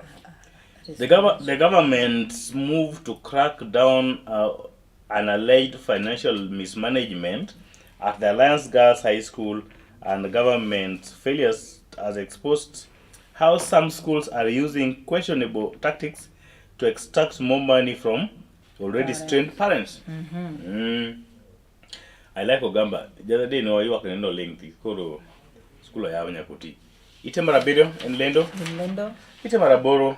Ruto allies turn Uhuru into political punching bag ahead of 2027. Koro gila dharada Uhuru. Koni kocha. Mokideo. Nije duong tinde koro yueyo. Eka itemaro chiko. ODM Power Raw revives Raila Orengo era rivalry. Yuarruok mambeni nitie duond buch mar ODM noero parone ji kamanene kinde mane Migosi Orengo ne dhire koda jakom manosedi yweyo Migosi Raila Odinga. Murang'a kocha will not defend seat on UDA ticket. Irungu Kang'ata. Wakirungu Kang'ata Nairobi nitie mbele kanyo. Eka itemara par. Kenyan journalists battle violence and digital monitoring in the line of duty. Mane kindegi kima bende koro adhi odiochieng jofwambo. Happy International Press Day. Kenya journalists battle ang'o? Violence. My kalo violence meted on your fuambo gin mago bene sani dhi nyime kod medore. Ite mara par kod achiel lendo ni kanyo. Apar kod ariyo kod apar kod adek pa ji somo kod pa ji ndiko. Yes. Koro war cartoon kod question for the day. Question for the day wacho ni Brenda. Should ex-president Uhuru steer clear of politics? Do you understand it? Should ex-president Uhuru steer clear of politics? Like, should he just come out clean, support someone? Yeah, or say I'm out. Leave me alone. No, ana parani kakotio no mora. Then ite mara paragara hiyo ka golo mar cartoon grade 10 tiera point amaizo kuma grade 10 tie. The journey is to Singapore start here. Japuonj tingo odhiro buge. Japuonj tingo zigo mera. Otingo buge, otingo everything. The cat is full of buge kod nyathi school.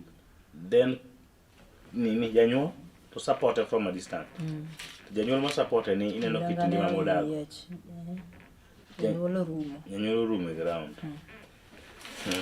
Ite mara apar kod abich mana paji somo kod paji ndiko go eko ma pod dhi nyime kanyo weche mane counties The Scots British couple who taught Kenya for 50 years fated. Koso mane ite mara apar kod auchiel then Kakamega. Body of Form 4 student recovered. The body of a student swept away by floods earlier this week has been recovered 6 days after she drowned in River Kipsangui. The remainder of 17-year-old Valentine Nambutiai, a student at Mapera Secondary School, were retrieved on Saturday in Sia Village, Sango Ward, Likuyani constituency. All to the family. Gimuka Winji, Sia Village. It's from Kakamega County. So this village is called Siaya? Yeah. Okay. On Saturday, because they said Sia Village, Sia can't be a village. Ward, what I'm trying to mean, Sia Mange can't be a village. Not unless there's a Sia. Like they are a place there. Obok, Mabala, wacho kanyo weche mangima, nyakoro mgojong mental health, di kanyo. Hypersexuality in kanyo to thumari mundo mengi, mothering with the chronic health challenges, thumari mundo migoe wangi, weche koma what could be behind rising bowel cancer, thumari mundo migoe wangi, stigma and silence fuel fistula case in Bungoma, Gowangi. Adimata. Oh, parko labiro kantiere. Watchmar. Olkalau by-election race begins with crowded UDA DCP primaries. Watchmar Olkalau Nairobi libro ido thulumari mondo mengi ite mara a parko da birio kanya koronga juang eka ite mara di ite mara parko da bor weche go komag aluora nyaka ite mara parko lo chiko wacho ni Kenya launches 12.9 trillion drive to close biodiversity funding shortfall. Then penyikanyo 232 million solar power lights Market Island. Mundulo. Kwenda jo Mageta watak bola. Sigu sub county. And then penyikanyo which go magoala forex reserve slides as Iran war test Kenyan's economy firepower. And then which magoala be la kembele kanyo kon mgajuang Pinje Maoko. Trump says America are not likely to accept new Iran peace proposal. Nigeria Beninese militia kills cause of Fulani herders. Yeah, wajokwat ma Fulani. Onege gwengo ko mag Nigeria. And then lendo ntite ma prayer kod adek mago magute famba kod keyo. Agaja mili kod kwantite ma prayer kod angwen. Prario kod abich lendo matindo. Magwel nige ko matindo. Adina ke prario kod auchiel prario kod abiriyo. Prario kod boro. Ya baba mogar lal go ngata chel ntie piny kanyo mama Wilkista Ulu Opondo. Kanyo ni nyokwany. Niyo? Nyokwany. Ibo lemne kamiluongo ni Budala ne Sofia Mobi Town. Followed by a battle on 8th. Yeah, May 2026. And she was looking like she was a no-nonsense woman. And then Itemar Praekolo Chigogin Tuke. Harsh reality check as Kenyan clubs exit Kigali empty empty-handed. handed. Okay. Pole. Then Homeboys player sang tees off to victory at Sunset Tony in Nyali Mambasani. And then Itemara Pradesh fixed relay team shines for Kenya with tickets. And then Itemobelekany Arsenal picking at the right time, says Ateta after the win. Barcelona on the verge of title after win as Valanril secure top four spots. And then Itemogi Kanyo and Kanyoni Gor Mahia moves 9 points. Clear in race for league title. Gor Mahia coach Charles Ahano celebrate the victory over AFC Leopards during the Mashimeji Derby in Nyayo. And then Pinkanyo, Man United beats Liverpool to secure place in top 4. Manchester United secures Champions League football next season as Kobe Maino strikes and thrilling 3-2 victory over old rivals in Liverpool yesterday. Manchester United's match winner Kobe Maino left and Harry Maguire. Ramogi kanyo emachopogo giko manondo marobo kugwen market kod Mindy en kanyo dakika 20 kod 4 bang saa 2 kugwen market kod Mindy udong kanyo dakika 6 to chako twak marwa kod wendwa Okinyiri makawono. Happy International Press Freedom Day. Same to you as a journalist. Uko kadi? Niko kadi. Yellow card or red card? Mbaya sana, niko kadi mbaya sana. Red card or yellow card? But yeah, so I love the way you don't understand that part. Don't give wacho ni kadi gini en either yellow or red. Kidni tiyo maber to ginyami yellow card di nyime. Kitiyo marach give me red. Give me red. Yeah, I saw your friend in Seme Ouda, and he was the man behind all this. Why don't you just say that is my guy? Kalo mwenye wako hiyo macho kwa dugo kode twa kajel Kala TV kinarudo wacho ni machiegni pacho ma e odwa ilungani ja sasa doyo kachilo koda kan Brenda Agenyo.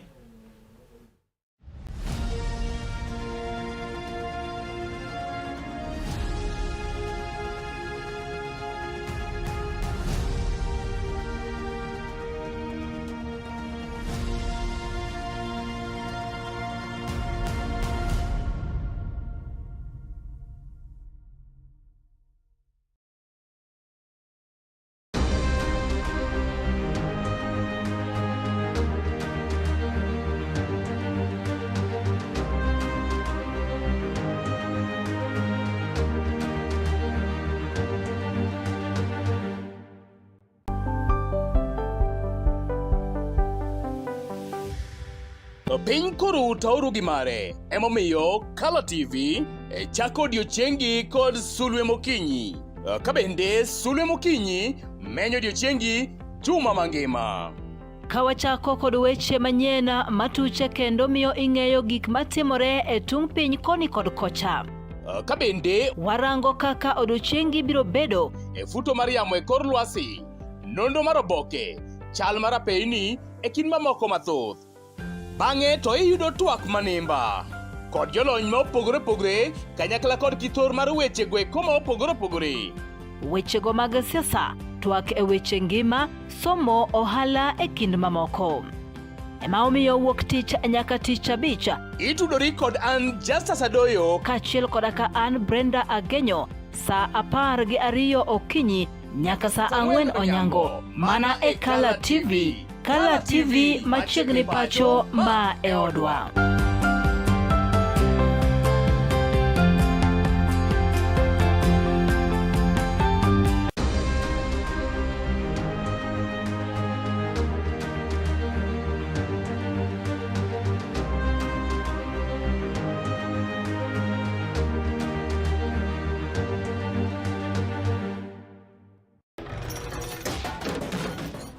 Bedo kod odiochieng' marabora e sikunde ka iduogo pacho, yud thuolo mar kweyo pachi kendo bedo gi mor e chenro mar Bang School. Chenro mar Bang School chakore saa 10:30 ma midhiambo nyaka saa 11 ma midhiambo. kama inene katun mamori, ipuonjori weche mathoth, ibedo kod mor gi nyiero motimo Cathedral. Kik bai, Bang School, chenro manigi mor lilo ne nyithindo duto. Kala TV, machiegni pacho ma e odwa.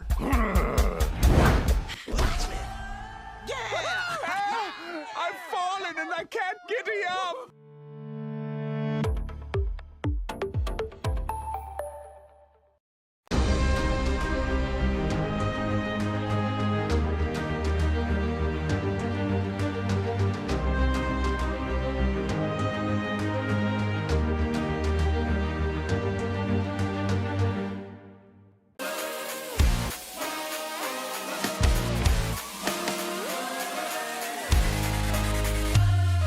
Komuoch to wan kode duoko mag tuke mopogore opogore, jotugo motimogi, kuonde mag timogie, to gin tuke magi mabiro. Mano emomiyo wan ka e chenro mar chal pewe. Tudri kodwa wuok tich nyaka tich abich saa 11 mar midhiambo nyaka saa 12 mar midhiambo, kama wanyisi motimore e pewe duto mana e Kala TV.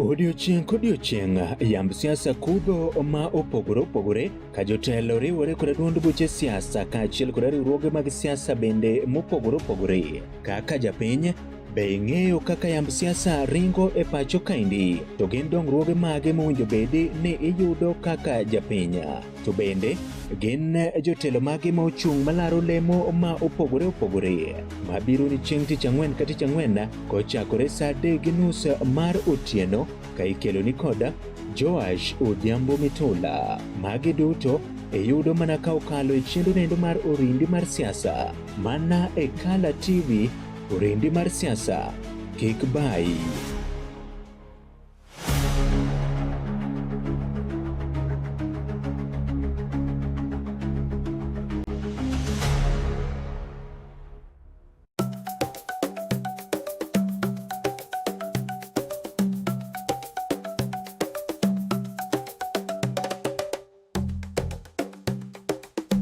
Be isegombo ng'eyo kit tedo chiemo ma opogore opogore, obed chiemo manyasani kata manyachon, machalo aliya, aluru, obambo, to kod mamoko mathoth. Machiegni tet manimba, chenro miyudo tiegruok mathoth e weche mag jikon. Waseso jikondi kod chiemo mamit mit maweki nang'o lith lweti. Kochakore crips, cookies, ring abula, samosa molose rang'iny mamalo man kod ndhadhu mamit miwuoro e kind chiemo mamoko mathoth. Arni wapuonji loso nyaka kit math mamoko mayom kaka cocktail kod smoothies matieko riyo. Kik bai, tudi koda juma ka juma mondo wated kanyakla. Chieng' tich ang'wen, chakre saa 5:30 nyaka saa 6 mar odiechieng'. Tet manimba, duoko duto ne penjo mag jikondi.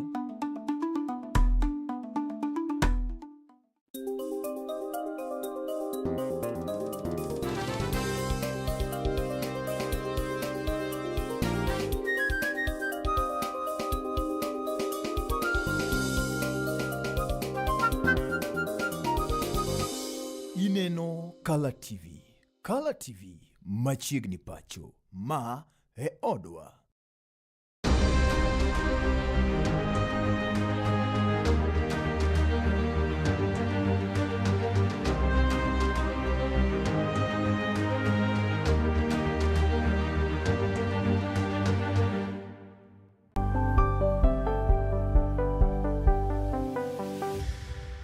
Piny koro tauru gi mare, emomiyo Kala TV chako odiochiengi kod Sulwe Mokinyi. Ka bende Sulwe Mokinyi menyo odiochiengi juma mangima. Kawachako kod weche manyien matuche kendo miyo ing'eyo gik matimore e tung piny koni kod kocha. Kabende warango kaka odiochiengi biro bedo e futo mar yamo e kor lwasi, nondo mar oboke, chal mar apeyni e kind mamoko mathoth. Bang'e to iyudo twak manimba kod jolony ma opogore opogore kanyakla kod kithor mar weche gweko ma opogore opogore. Wechego mag siasa, twak e weche ngima, somo, ohala e kind mamoko. Ema omiyo wuok tich nyaka tich abich itudori kod an Justus Adoyo kaachiel koda ka an Brenda Agenyo saa 12 okinyi nyaka saa 4 onyango mana e Kala TV. Kala TV machiegni pacho ma e odwa.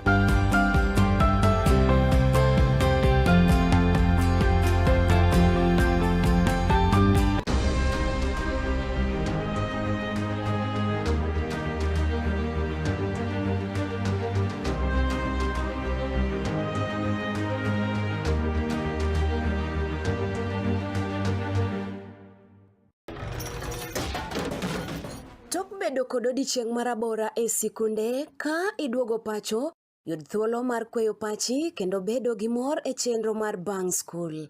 Chenro mar Bang School chakore saa 10:30 mamidhiambo nyaka saa 11 mamidhiambo. Kama inene katun mamori, ipuonjori weche mathoth, ibedo kod mor gi nyiero motimo Cathedral.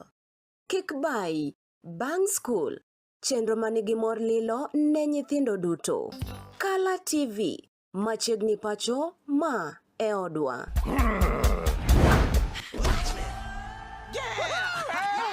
I've fallen and I can't get up.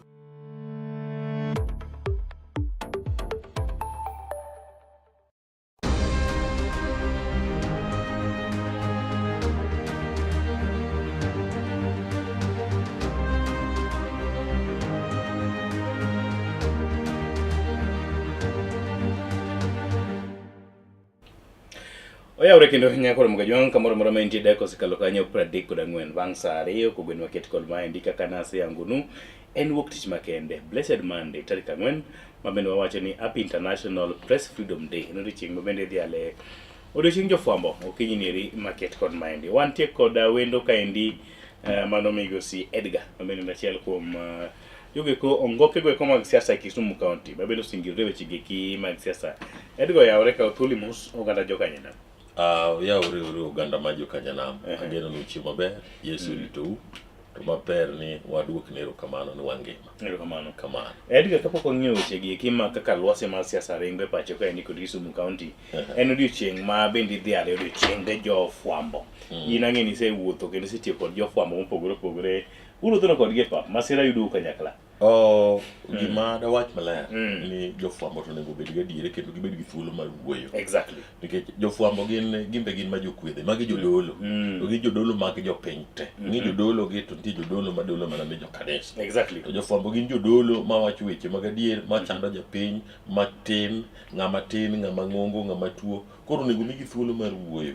Gin gichalo ka referees. Gin magi gayo. Kendo gin koro sani kwa ng'iyo opira kata mar ginene. Koro gichalo e ginene VR. Gima VR wacho kata referee okawo. Wacho ni kata nyoro kanye ji ni seme kocha. Kadi ji ni seme. Nyewa dugo refer mana to jogi ne wacho nang'o. Jogi ne wacho ang'o mane giketo. Ang'o mane giketo, ang'o manotimo. Exactly. Ing'eni kaka gima notimore seme cha. En gima ba wacho ni en gima wich kuot ne wan owegi. As gima ne timore seme gi kaka oganda wa maluo en gima wich kuot nikech kar ma ji nigi let nitie gik moko onego bed ni wabedo gi dikruok onge gik matimore nyiedhruok moro ma ng'ato nyiedhruok ma nyiedhre ma ng'ato biro gi kore koyaro cha nidago maiti en ko wadugo kanyo mapiyo ang'e ni kanyo e kari ahinya dagi midake bas jofwambo osebedo ka kale andaki makoni kod kocha true or false jofwambo kale andaki makoni kod kocha nikech achiel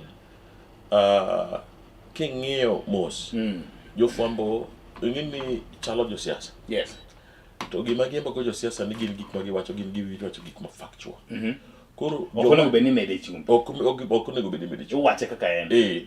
Kaka karu ko osebedo kwa yudo weche, ibiro ka juero ng'eyo kano nikech ging'eni makalo wacho mano to nitie. Nyalo bet ni adier ni. En adier ni. Exactly. To nitie moro be moko be kawuoyo to ole chumbi dabal. Makiduogo ing'iyo gimo timre. Tido kome wone kata masiro timre regnol. To ni geche 4 owang'. Gore ma geche 4 owang'. Kara neno mana gara achiel. Awinji. Koro ing'eni jofwambo osebedo kaka dadak nikech achiel koro joka be ng'iyo ni jafwambo kokawo wach mowacho to dhi ne ji mathoth. To kokete adier, kokoumo, kokomung'o.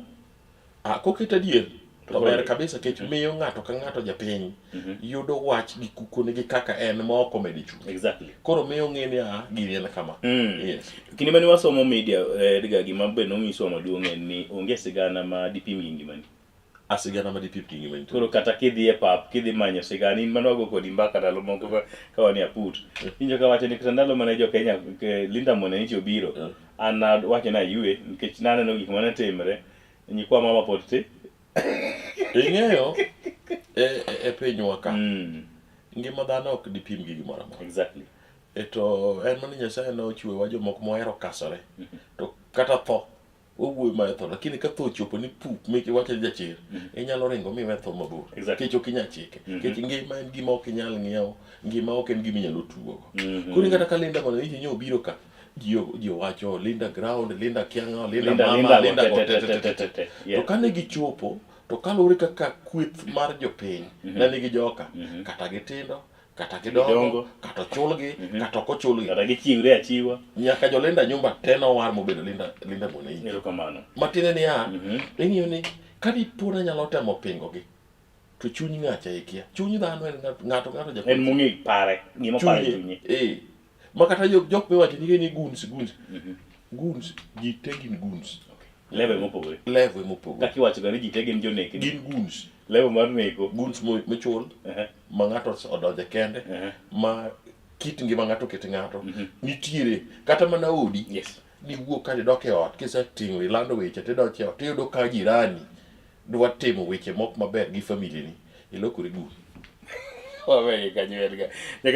Nyaka romo joma ne Edgar odong' winjo. Kopakore ka ni Sulwe Marafuok. Nyime. The versatile Land Cruiser. The versatile Land Cruiser.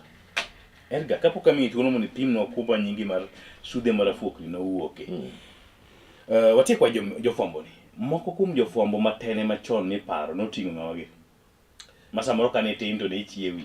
Agawo kanyalo weyo oko. Patrobas. Ja Mombasa cha iluongo ni ng'a. Leonard Mambo. Yes. Jafwambo machon to pod nitie to be pod aneno ka dhi bet. Matuklo. Obachi machoka. Joma ka wacho weche tiwinjo ka nitie. To ng'ane nyako cha iluongo ne wan gi nyako moro ka mane nitie. Elizabeth Obegi. Ma jogo. Ndalo no wach kane wach fwambo wuo. Ka gidwa wacho wach moro mabet ka nigi liet matin e piny. Tineno ka iwache to jidiko nikech nyalo dhi kiwache marach tipo kiwuok kanyo koro kata wach ne ok ober ahinya. Exactly. Lakini nikech wasedonje katiba makoro yawo gigi makoro gik moko inyalo nyenjane. Jiwewe. Agombo unyalego no yawo no piny. To gima jofwambo moko be nitie masani madonjo. You're allowed. To thothni gima hinyogi ni gidonjo with interests moko mopondo ma different. Koro miyo gidonjo weche moko ma samoro ok nyal konyogi. Wadhialogi which will mentorship e fwambo ka. Ang'eyo ni ngima madhano mar mentorship. Ing'eni ok inyal buko ni kasuri dwa bed jatelo e dala to babu pod ngima. True. Nyaka ing'e kaka baba nodak nobet nade. Koro joma tindo gi monego bed ni ng'iyo ni jofwambo motelo wane gidhi nang'o. Mana nigi uma gi. Consult. Bede gi jofwambo moko ma kadwa in gi wach moro madit ng'isi bana. An gi wach moro madit machalo. We luor ni ni dhi kaw wachni. Wach kech inyalo dhi ni dhi kaw wachni tidhi go mbele to yinyi tidong tipenji ni to dak ni penjo. Exactly. Kata kamano wakaw thuolo ni mar dhialo jofwambo duto te ma samoro ok wanya paro kendo waluonge nyingi duto. Jofwambo mantie manosenindo gi mantie kama oting'o osiepna ma Nyasaye okechunyo kama okwe manyocha waiko Awasi. Festus Amimo Festus Amimo Nyasaye okechunyo kama okwe. Ji ng'eny VOJ Selaimba ji ng'eny anyalo nyaka masani lakini joma dongo go an ng'iyo fwambo ka asedil gi jogi gite kendo giwacho na ndalo moko ne wacho ni bada wach moro wuoka Sudhi ni minya wacho no gimoriere bi. Adhi to wacho to ngini bate wache. Iwinjo kigo tin ma wacho gi chapa tek. Nikech gima believe ni jafwambo kimiyo fact to underline. Yes. To ngi gimo nego benora o underline. Nikech basis mar fwambo gi keyo and facts. Exactly. Mane mon gimiti. Wach ni mogik ne jofwambo king'iyo picha nieri, wach mogik ne jofwambo. Igni mabiro ka koro wacho me yiero, igombo ni giti nade. Daher ni jofwambo wabed gi chia kod chir e tich motiyo. Kendo kik iluor gimoro amora miwacho mochiko japiny. Wache gi ngifu ni te nikech bende thuolo machielo mibiro wache onge. E piny kae mwanyalo pogo gik mwacho, kapo ni watho warome polo, ji rom te nyaka tho, ka guogi ni dhi tho onge. Koro jafwambo bed gi chir, to gimung'e jopiny ni kodu. Then watie bwo chik. Tie bwo chik. Jopiny ni kodu. Chik be kikikal. Ero kamano kikalo chik ting'ini kendo koro ok duong ot mar fwambo. In kendi. Kanike ka wacho. Ang'e wacho. Koro idongi. Idongre kendi. Koro wan mamng'e to ni tipore na.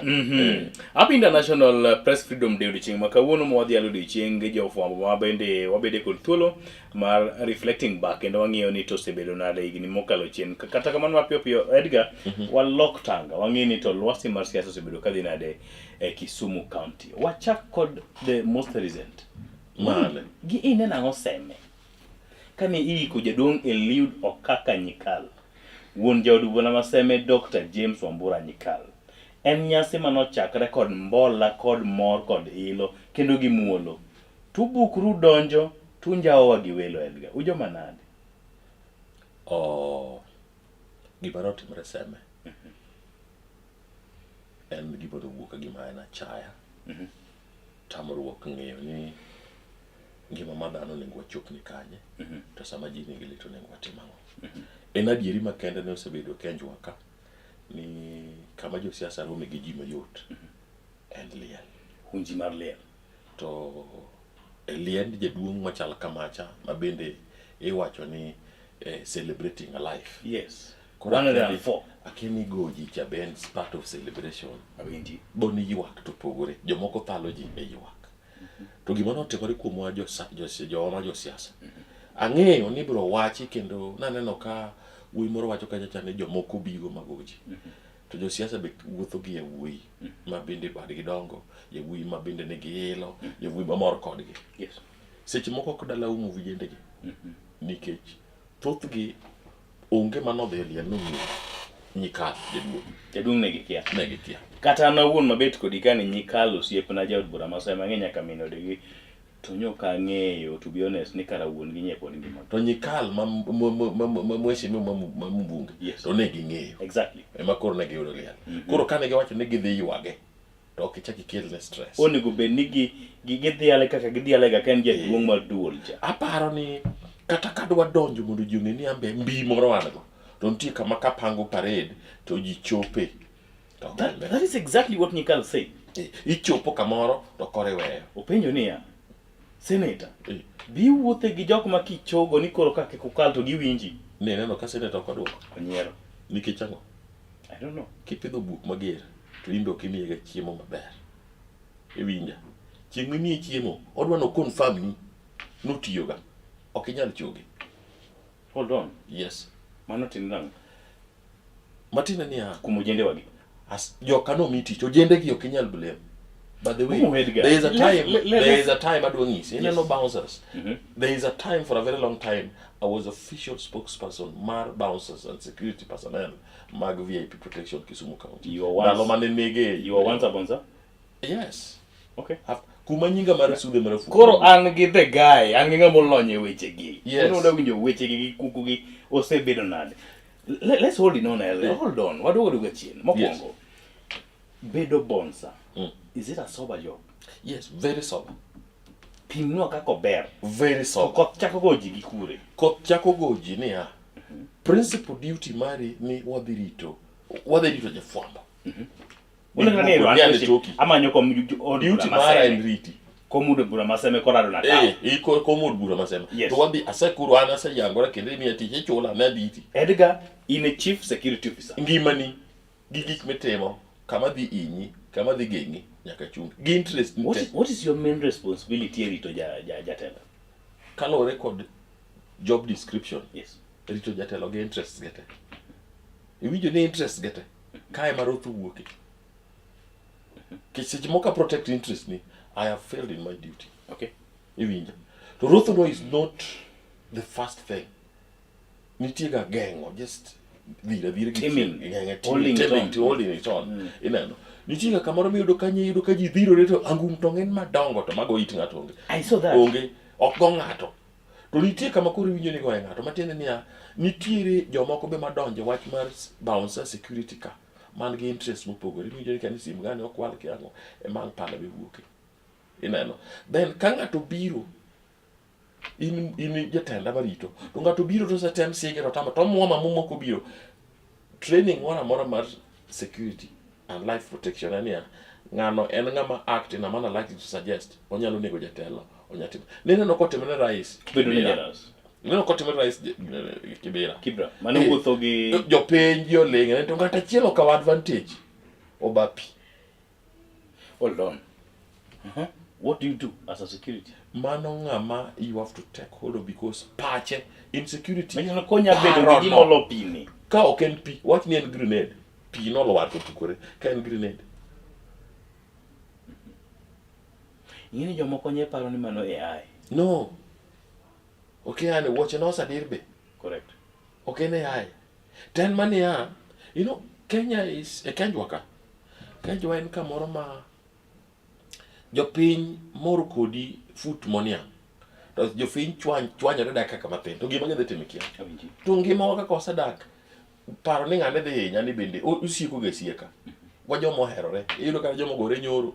Kata joma ne kaka joka neno ka joko yuwa wane mulre ga kidhi e tok tent iyudo ka gigo mbaka. Edgar, tich mar bonsa ni be osepidho udi?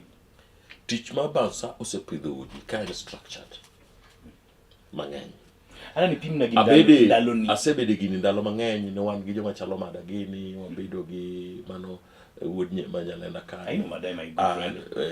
Oliveti baba yao mane kanyo. Kata mana boy kofi watiyo go. Wabedo ndalo makangane ndalo machon Baghdad. Yes. No Baghdad ni makoro kayo. Iwinjo. Inano kata Okili. Yes. Adoma. Yes. Adoma no bedo commander for a very long time. A very loyal commander Marja Komra ila mulo dinka. Emo minjo kuwuego to wuoga still through gizo nyithindo bedo rumos. Gigi wasetemo to bende kama ginyalo tiri mang'eny onge. Bet gi oketimi ahinya. Gi limit ni. Yes. To mache cha nen gima ka wawuok no wadhi timo gimoto gina mwatemo. To ne ok wadhi no wadhi kinyo ji. Okay. No wadhi no wadhi rito. Or wadhi protect. Okay. Inano. To nitie biro takala. To ei jowago nitie jomane ka ne rok nitie kwero. Mani rok nigo thoth gi wasaiko. Ok ni okwadhi tho ji thote makata nkiny wan mane kisiaga kile bring it on wacho ni mane dhi matek waseiko tiki e yo moko iyudo ka irok ni modhi onegi. Okay. Or idonje tich makata neno ka gine tok ber ahinya. Onyalo wuok no wadhi e siasa wach ni kata kaka mega to wang'e ni kucho nitie joma jopingo ma gembe gin gi gidhi goji to no gima no waketo ga mbele mokwongo kech nu wang'ere badhe masani ji okiare nu wang'ere jo Homa Bay wang'ere jo Migori wang'ere ni ji ong'ere nyaka Mombasa. Iwinjo wati nyaka gero duor the late yes ogeta gini jogi wasetiyo go te to king'iyo ga mostly giyoro ga ji buoyo iwuoyo ung'e kama ere kama dhi miyo wa cross to nitie kama chopo mokibiro go to ko kenyale ng'at mobiro go yo kenyalo we kata mar training mar police en ya niko biro mako janjore to janjore nego sela to janjore otemore ka gima dwa goye oyiene mar nego janjore. As an act of defense. As act of defense. A martial arts matema burial. You did them 7? Yes, 7 types of martial arts. To gimati mareni kuonge puonye ni ng'ama tek ma hero moloyo maduong' en kifwenyo lweny many kaka inyalo ring kabisa ok go ng'ato ok ogoyi ng'ama hinyore onge. Alone. Yes. Bring it again. Ng'ama tek, the best hero in the world. En ka lwenyo magi. To yudo ji ma jogo monje moluorni. To Kenya yudo kamoro mnyaronyo go mitoroka ring matek medhi in a very big hero. Ok go ng'ato ok ogoyi ng'ama hinyore onge. In hero. What do you say a scene mane otim kod a senator Ojienda mabende sani koro oganda jo Kenya no kondo kwedo koni kod I think it's all over the country kikwedo team the way Ojienda no donjo geli almasemi. Apara ni the buck stops with Ojienda moving forward. Manyosetimore. And not only your gender. Any other leader? All our political leadership. Yes. One, they have to tone down the emotions and aspirations mark the younger generation manakoka. Kiki will nigi truth. To culture mose keto gia fajili mose bedo kwa yalo. Gingi ni kar siasa ka. Gi piche mose keto. Ka siasa ka ma pesa nitie. Ntigi miwacho mana na kotimre. Kane senator donjo, there was a push and pull. Yes. A serious one. Koro no yudo kamin nyikal mudong ni mane timono. That was the bitter part of it. Yes. Dayo moti makiakata nikolo. Nyithindo openye ni nyithindo gino dhiro nango.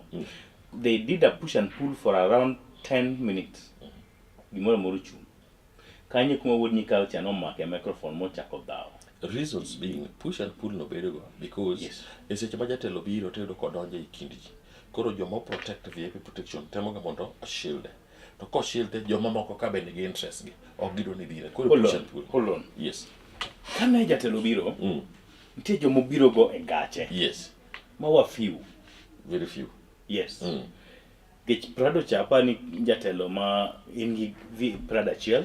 One is the security matrix. van. One is the simple matrix. Yes. Kiko wondre.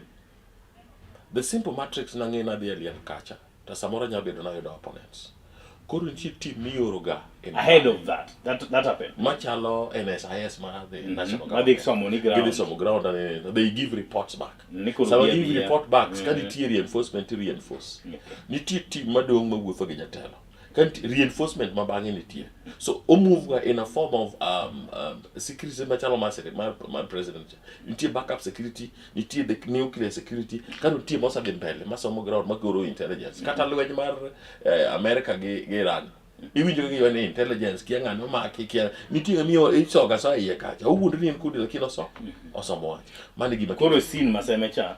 There are people manose chopo gi dilungo na this type of vehicle no.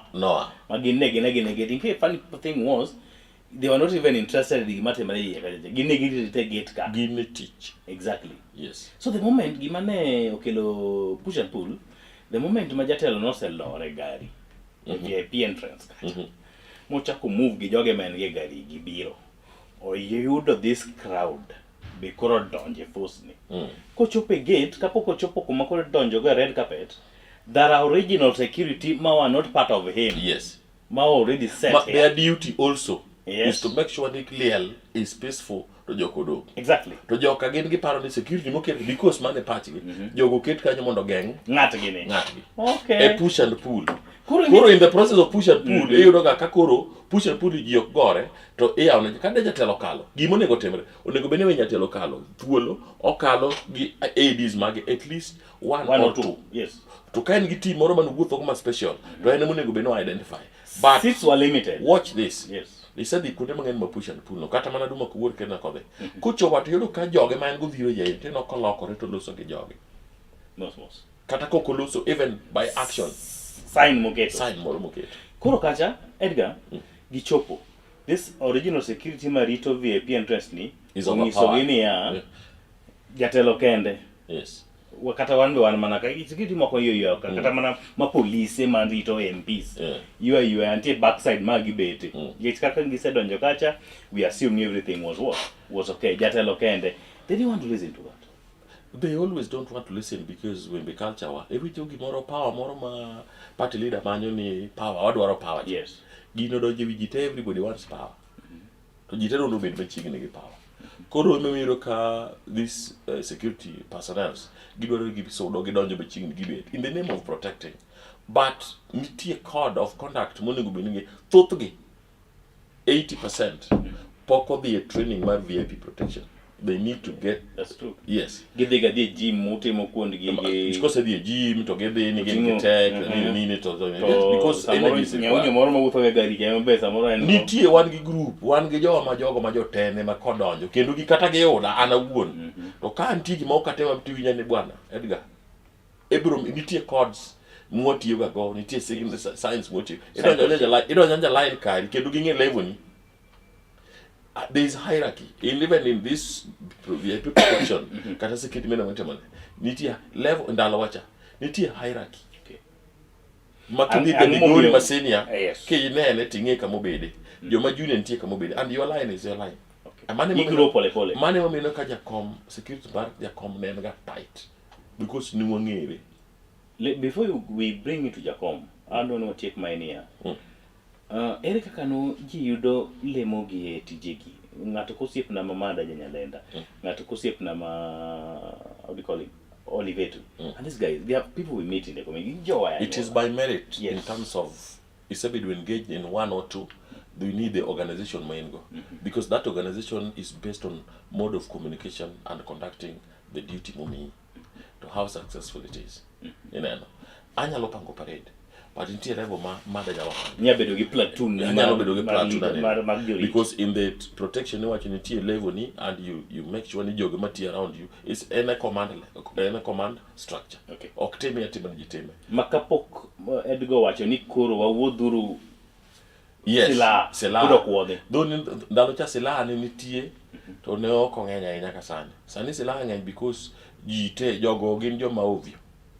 Okay. Kama kacha ndalo kane sila ugok to ti sila against sila mose. And it was gima koro kata in kineno wacho kata police wuotho ge boto. Mat koro deserve sila. Kata police wuotho ge boto ok nodwago ng'ato. To ka nitie kama odhiye to sila moro ugok to wuodho mare. Mane to sani to sila wuoka just because labda ng'ato ne nigi pesa moro to en ga agenda ne. Not all of them can be caught on. Okay. No, they have their own mind, they have their own way of doing things. But a majority work with principal agenda or their own person.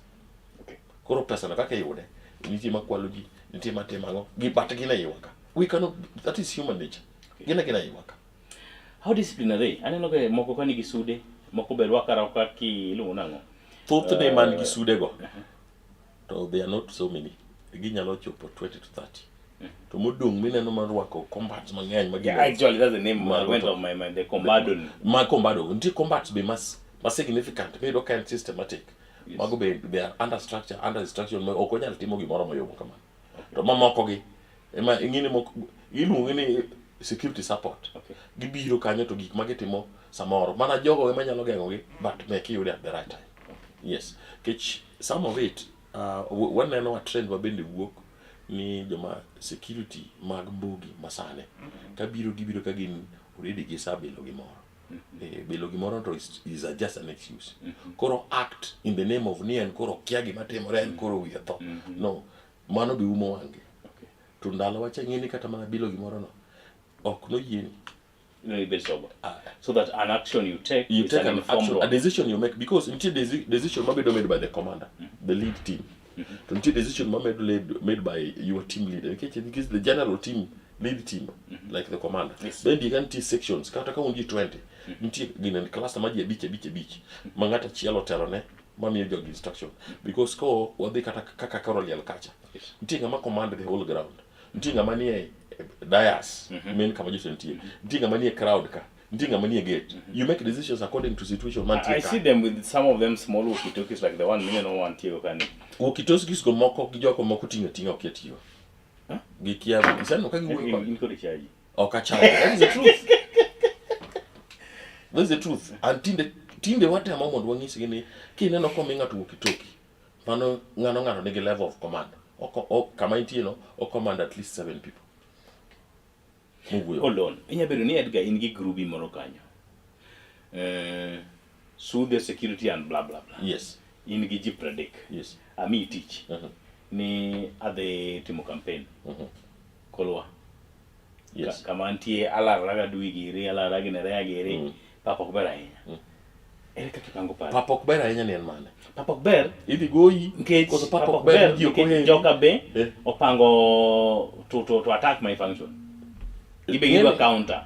The moment me say bedo ninga to intelligence ninga to pango to attack your function. As Alando nyaki ute magfambo ni adi timo rally kama ofunyo Jerusalem kena pango kama wadi rally wichako chakresa uchiel kama saboro mako wan giwelu mopogore. Then winjo ka jomoko wacho ni rally nok dhi bedo. You see, the moment magima kama no wacho rally nok dhi bedo under what constitution? Check money. You have the police, you have the intelligence. Give the right full intelligence, give the information to the police and let them act. Come mumi, a dear ground of mumi, kanye makoro anjoga momi teacher. We do, but our principal duty there. Kajogo attack the event. Into the people, multi event. One day people go kwanya protect. Mano teach serikali, mano teach police. The mwananchi. Mwananchi. Mano police. Kuru we lost rally maonge police. Involve them, tell them, give them instruction. Rally makama intelligence. Wakwarita. And please, harita mwakwane. Ginjiedi. Police will give you numbers in terms of what do you expect. Niti coast whereby niti police mechola. Kuru mane kama jawokroa. Police mora katamen event. Each and every one of the police maonge is not armed bechola. A certain amount of is armed bechola. Don't you level moro makucho to kuro ken mari. That is the principal duty of police. Mondoge provide the right procedure. Linda mwananchi. Police mwenjanika land cruiser katete. Unge kamano chuo. Don't you tire a certain number mano chuo linda mwananchi. Now it is a constitutional responsibility. Yes, constitutional responsibility. Kuro antija ke meya gijoga pira dik. Principle number. Komo mama kuro jinete. Duty makwongo oken go joka. No agor lawyer. Jomobiro atakwa. You defend as you look for a way to get out of the venue. To exit. Was a teenager come in several places. Was a teenager jotelo mangeny. To jotelo moko be nitie. Magin kata kume en kume no dhi ene moko dhi okubi wuok odo bet kanyo. So what you do any emanyo ke protect kuro kae makoro dhi kamoro iwinjo na ngowa no gore. I saw Rengo doing that. Yes, no gore. When those guys were telling him ni nyathima Kisumu East kane ko ni no pia nyathima no wacho mane wacho ni inoki wuoka. Wacho. So you saw this thing, my brother. Inoki wuoka. Okono ni manyiliendi. The moment manyathino at that level masamoro ken kata jakom mar liele gwenge. Samoro okang'eyo. Nyiso jatelo moyier man governor ni inoki wuoka embele jotelo mamoko mabende gi order to police be nitie. That is a public function and nini. What are they trying to depict? Yes, we have a right to speak. We have a speech maro onyalo wuoyo nyatimango. The moment me won ngato ni inoki wuoka ngini mano is already a threat. Correct. What results? You doesn't know Nika Pony insists ni what can happen. Yes. Nekoromugi wa dakos kalo kanyo angwen bangsa dek kugwen market kod maindi waneto kanyo kod Migosi Edgar Odocheng Odoyo mana chiel kuom jotelo wechegi ke mag siasa kendo analyze wechegi ko mag siasa Kisumu County anyato jarita mag siasa wach mabendo lonye kabisa kata kamano ne wendo mar ariyo aingisa studio mar ariyo kocha ni wendo mar ariyo sebiro kumano boka yo machoka waduogo to wadhi mbaka ni kod mosmos kaka odhi wadhi rwako nyaminwa Obwar mondo mibe opimno ni to nyalo chiwo nade ko gwen market kod mai dungan just adwa wood seme wakaw yo machok waduogo.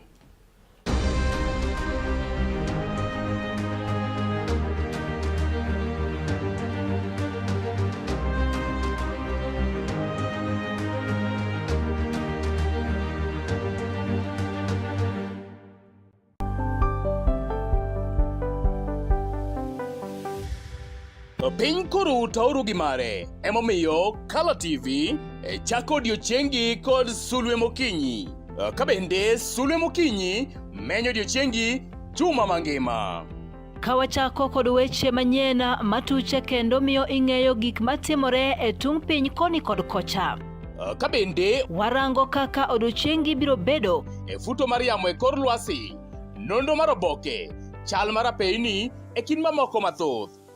Bang'e to iyudo twak manimba kod jolony ma opogore opogore kanyakla kod kithor mar weche gweko ma opogore opogore. Wechego mag siasa, twak e weche ngima, somo, ohala e kind mamoko. Ema omiyo wuok tich nyaka tich abich itudori kod an Justus Adoyo kachiel kodaka an Brenda Agenyo saa 12 okinyi nyaka saa 4 onyango mana e Color TV. Color TV machiegni pacho ma e odwa.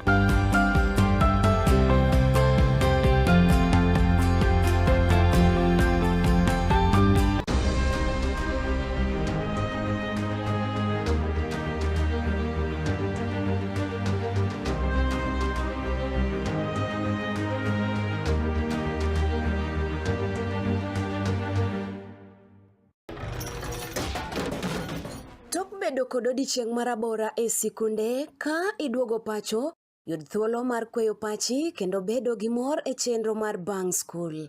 Chenro mar Bang School chakore saa 10:30 mamidhiambo nyaka saa 11 mamidhiambo.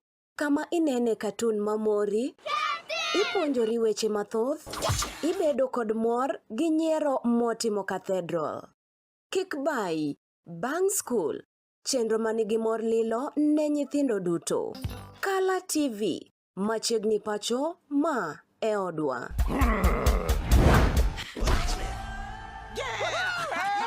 I've fallen and I can't get up.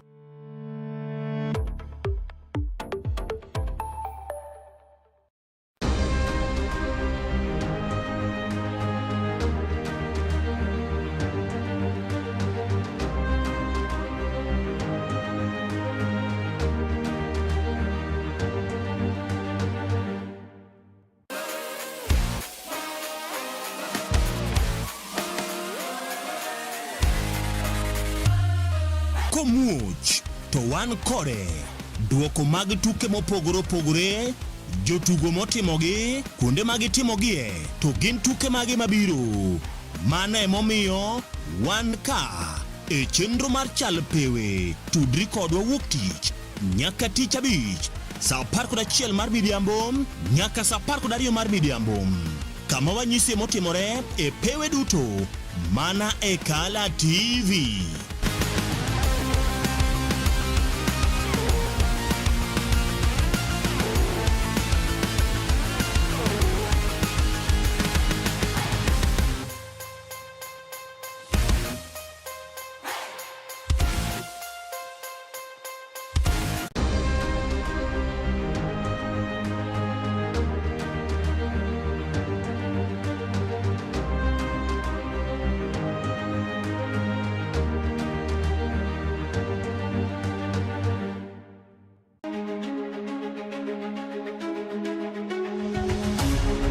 Odiochieng' kodiochieng' yamb siasa kudho ma opogore opogore ka jotelo riwore kod duond buche siasa kaachiel kod riwruoge mag siasa bende mopogore opogore. Kaka japiny be ing'eyo kaka yamb siasa ringo e pacho kaendi, to gin dongruoge mage mowinjo bedi ni iyudo kaka japiny, to bende gin jotelo mage ma ochung' malaro lemo ma opogore opogore mabiro ni chieng' tich ang'wen ka tich ang'wen kochakore saa 3:30 mar otieno ka ikelo ni koda Joash Odhiambo Mitula. Magi duto iyudo mana ka okalo e chenro nendo mar orindi mar siasa mana e Kala TV. Orindi mar siasa, kik bai.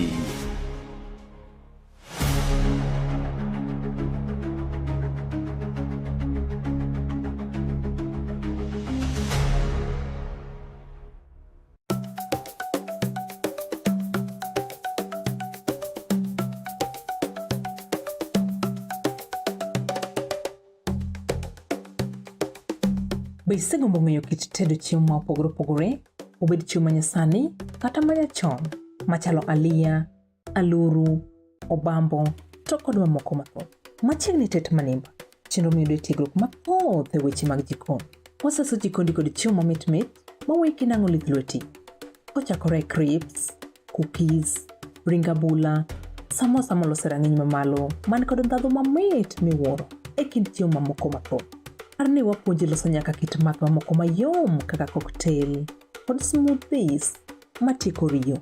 Kik bai, tudi koda juma ka juma mondo wated kanyakla. Chieng' tich ang'wen, chakre saa 5:30 nyaka saa 6 mar odiechieng'. Tet manimba, duoko duto ne penjo mag jikondi.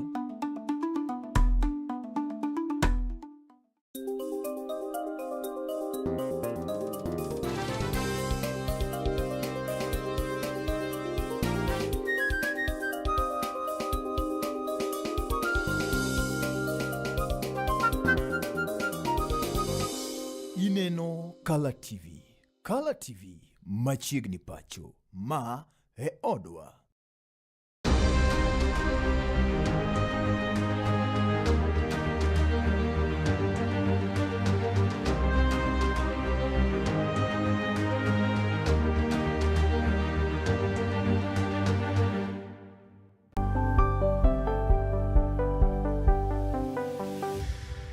Piny koro tauru gi mare, emomiyo Kala TV chako odiochiengi kod Sulwe Mokinyi. Kabende Sulwe Mokinyi menyo odiochiengi juma mangima. Kawachako kod weche manyien matuche kendo miyo ing'eyo gik matimore e tung piny koni kod kocha. Kabende warango kaka odiochiengi biro bedo e futo mar yamo e kor lwasi, nondo mar oboke, chal mar apeyni e kind mamoko mathoth. Bang'e to iyudo twak manimba kod jolony ma opogore opogore kanyakla kod kithor mar weche gweko ma opogore opogore. Wechego mag siasa, twak e weche ngima, somo, ohala e kind mamoko. Ema omiyo wuok tich nyaka tich abich itudori kod an Justus Adoyo kaachiel koda ka an Brenda Agenyo saa 12 okinyi nyaka saa 4 onyango mana e Kala TV. Kala TV machiegni pacho ma e odwa.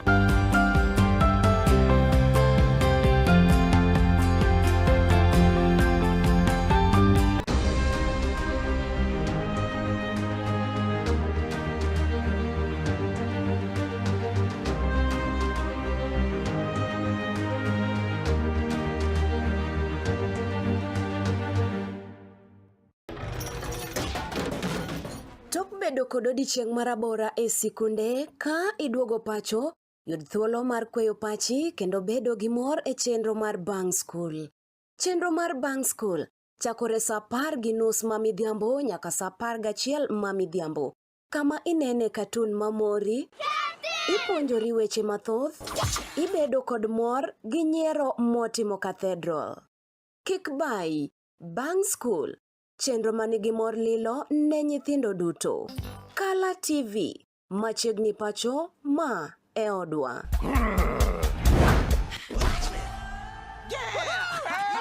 I've fallen and I can't get up.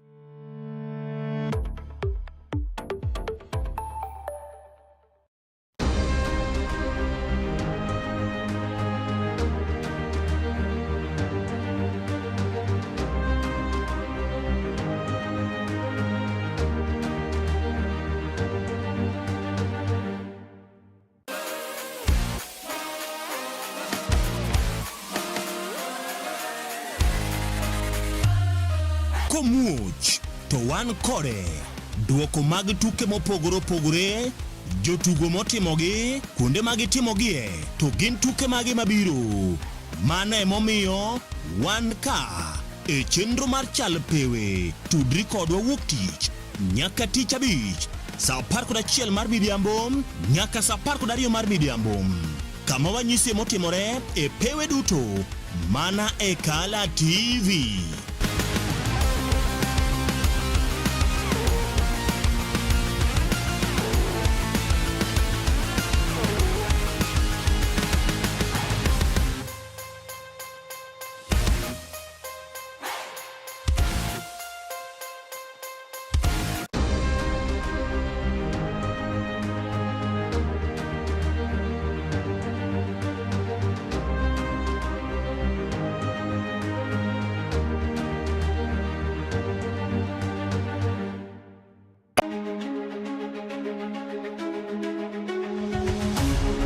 Odiochieng' kodiochieng' yamb siasa kudho ma opogore opogore ka jotelo riwore kod duond buche siasa kaachiel kod riwruoge mag siasa bende mopogore opogore. Kaka japiny be ing'eyo kaka yamb siasa ringo e pacho kaendi, to gin dongruoge mage mowinjo bedi ni iyudo kaka japiny, to bende gin jotelo mage ma ochung' malaro lemo ma opogore opogore mabiro ni chieng' tich ang'wen ka tich ang'wen kochakore saa 3:30 mar otieno ka ikelo ni koda Joash Odhiambo Mitula. Magi duto iyudo mana ka okalo e chendo nendo mar orindi mar siasa mana e Kala TV. Orindi mar siasa, kik bai.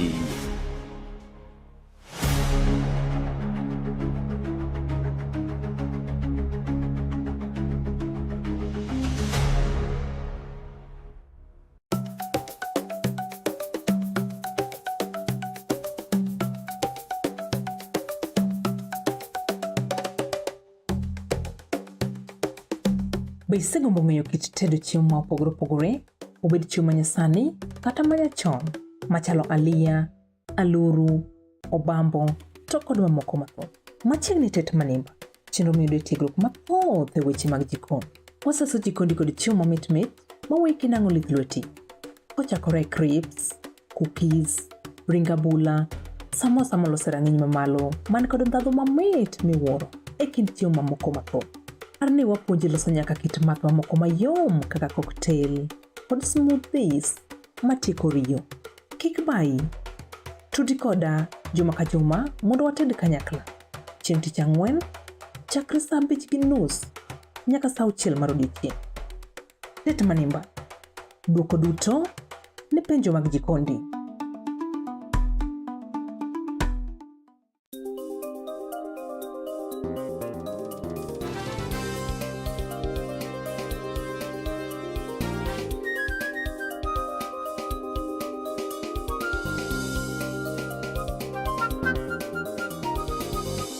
Ineno Kala TV.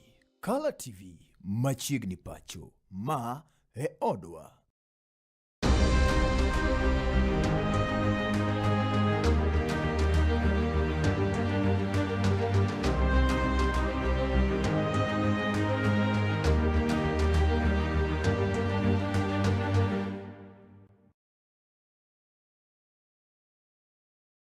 Market kod maendi kaka ne wasingo no wadhi nyime kod twak ma kende ma bende wadhi go nyime odiochieng' ni ma kawuono. Mokwongo wadhi nyime ko wacho ni Happy International Press Freedom Day en odiochieng' jofwambo odiochieng' ni ma kawuono kendo wadhi nyime kod dialo odiochieng' jofwambo kinyiri market kod maendi. Mokwongo ne antie kod wenda ma bende ne osechopo kanyo mano migosi Edgar Odoyo neno ko Mikae Obwargo osechopo mapiyo piyo.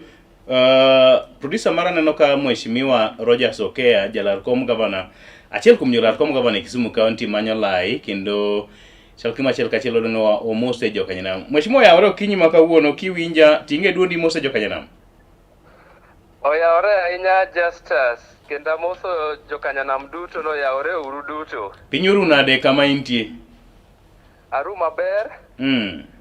Ano ka pinyoru koda maber ahinya Nyasaye yawnwa piny. Wamor ahinya kuom odiochieng' ma kawuono. Kendo ageno ni Kisumu bokwe, Kisumu kanyo naonge Kisumu but ageno ni Kisumu chiwo maber.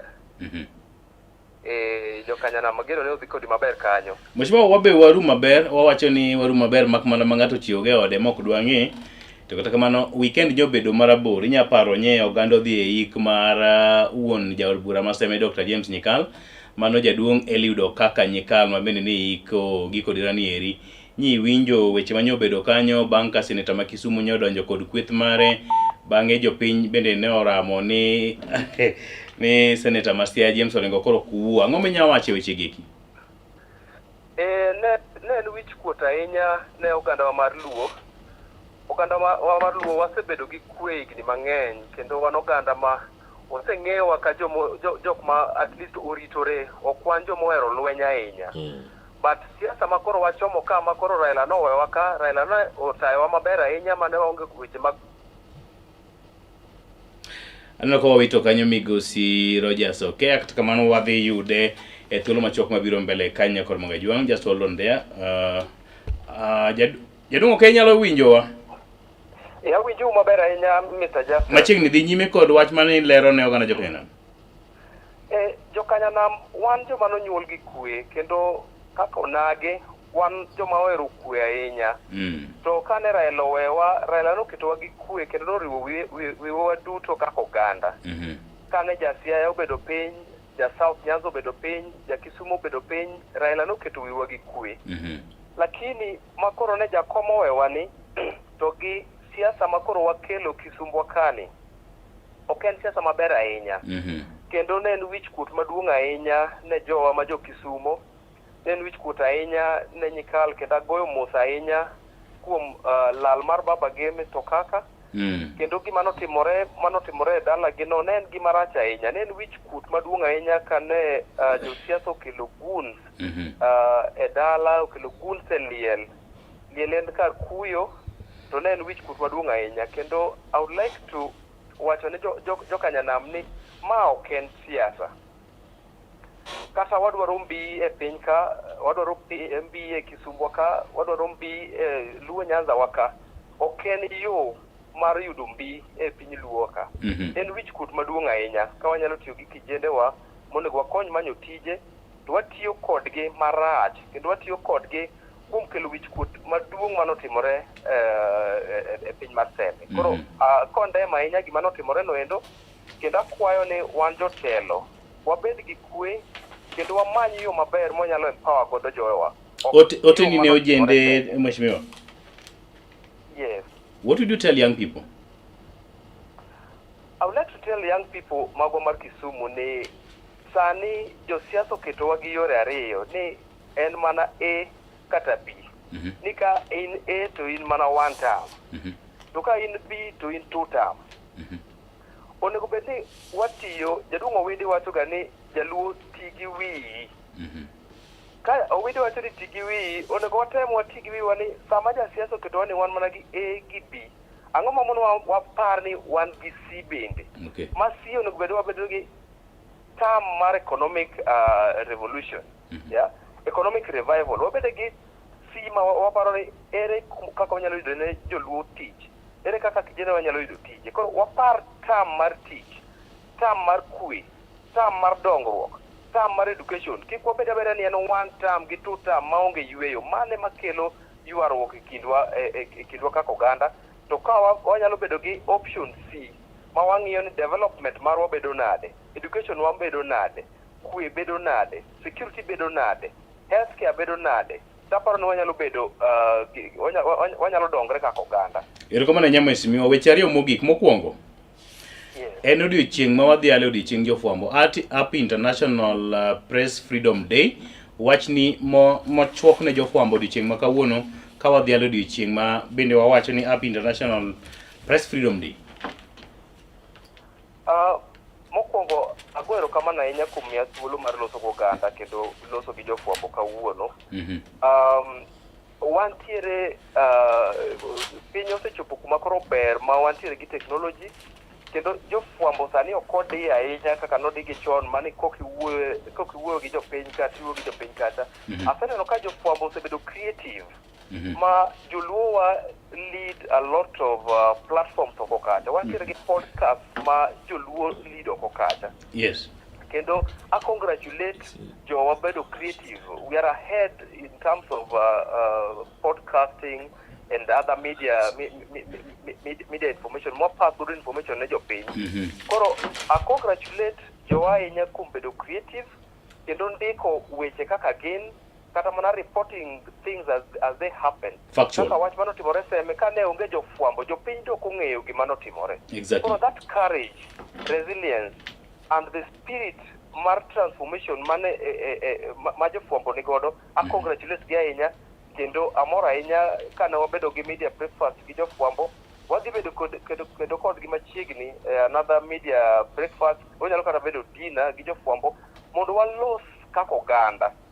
Mondo ka dipo ni wawuok oko kacha wadonje siasa, wachako wuoth manyien mar 2027, to wabed gadieri, jofwambo wacha adieri gima timore gweng'.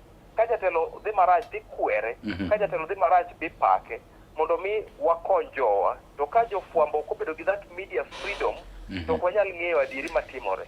Koro omiyo I congratulate jo media ahinya kendo an kodu kanyakla in this event. And more so creativity ma jowa oseketo in the media, I congratulate gi mang'eny ahinya.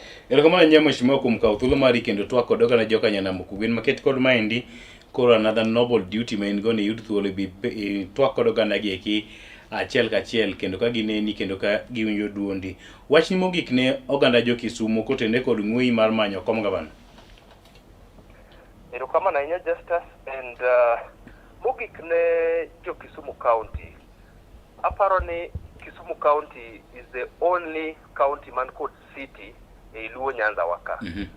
To sama wantiere gi Kisumu as a city, to wantiere gi dongruok mopogore opogore matimore e pinje mopogore opogore e Kenya waka. To Kisumu kwanne ka dongruok timore kaka timore gwenge mamoko. Koro omiyo an message manyalo bedo godo jo Kisumu en ni waikre uru ne economic revival.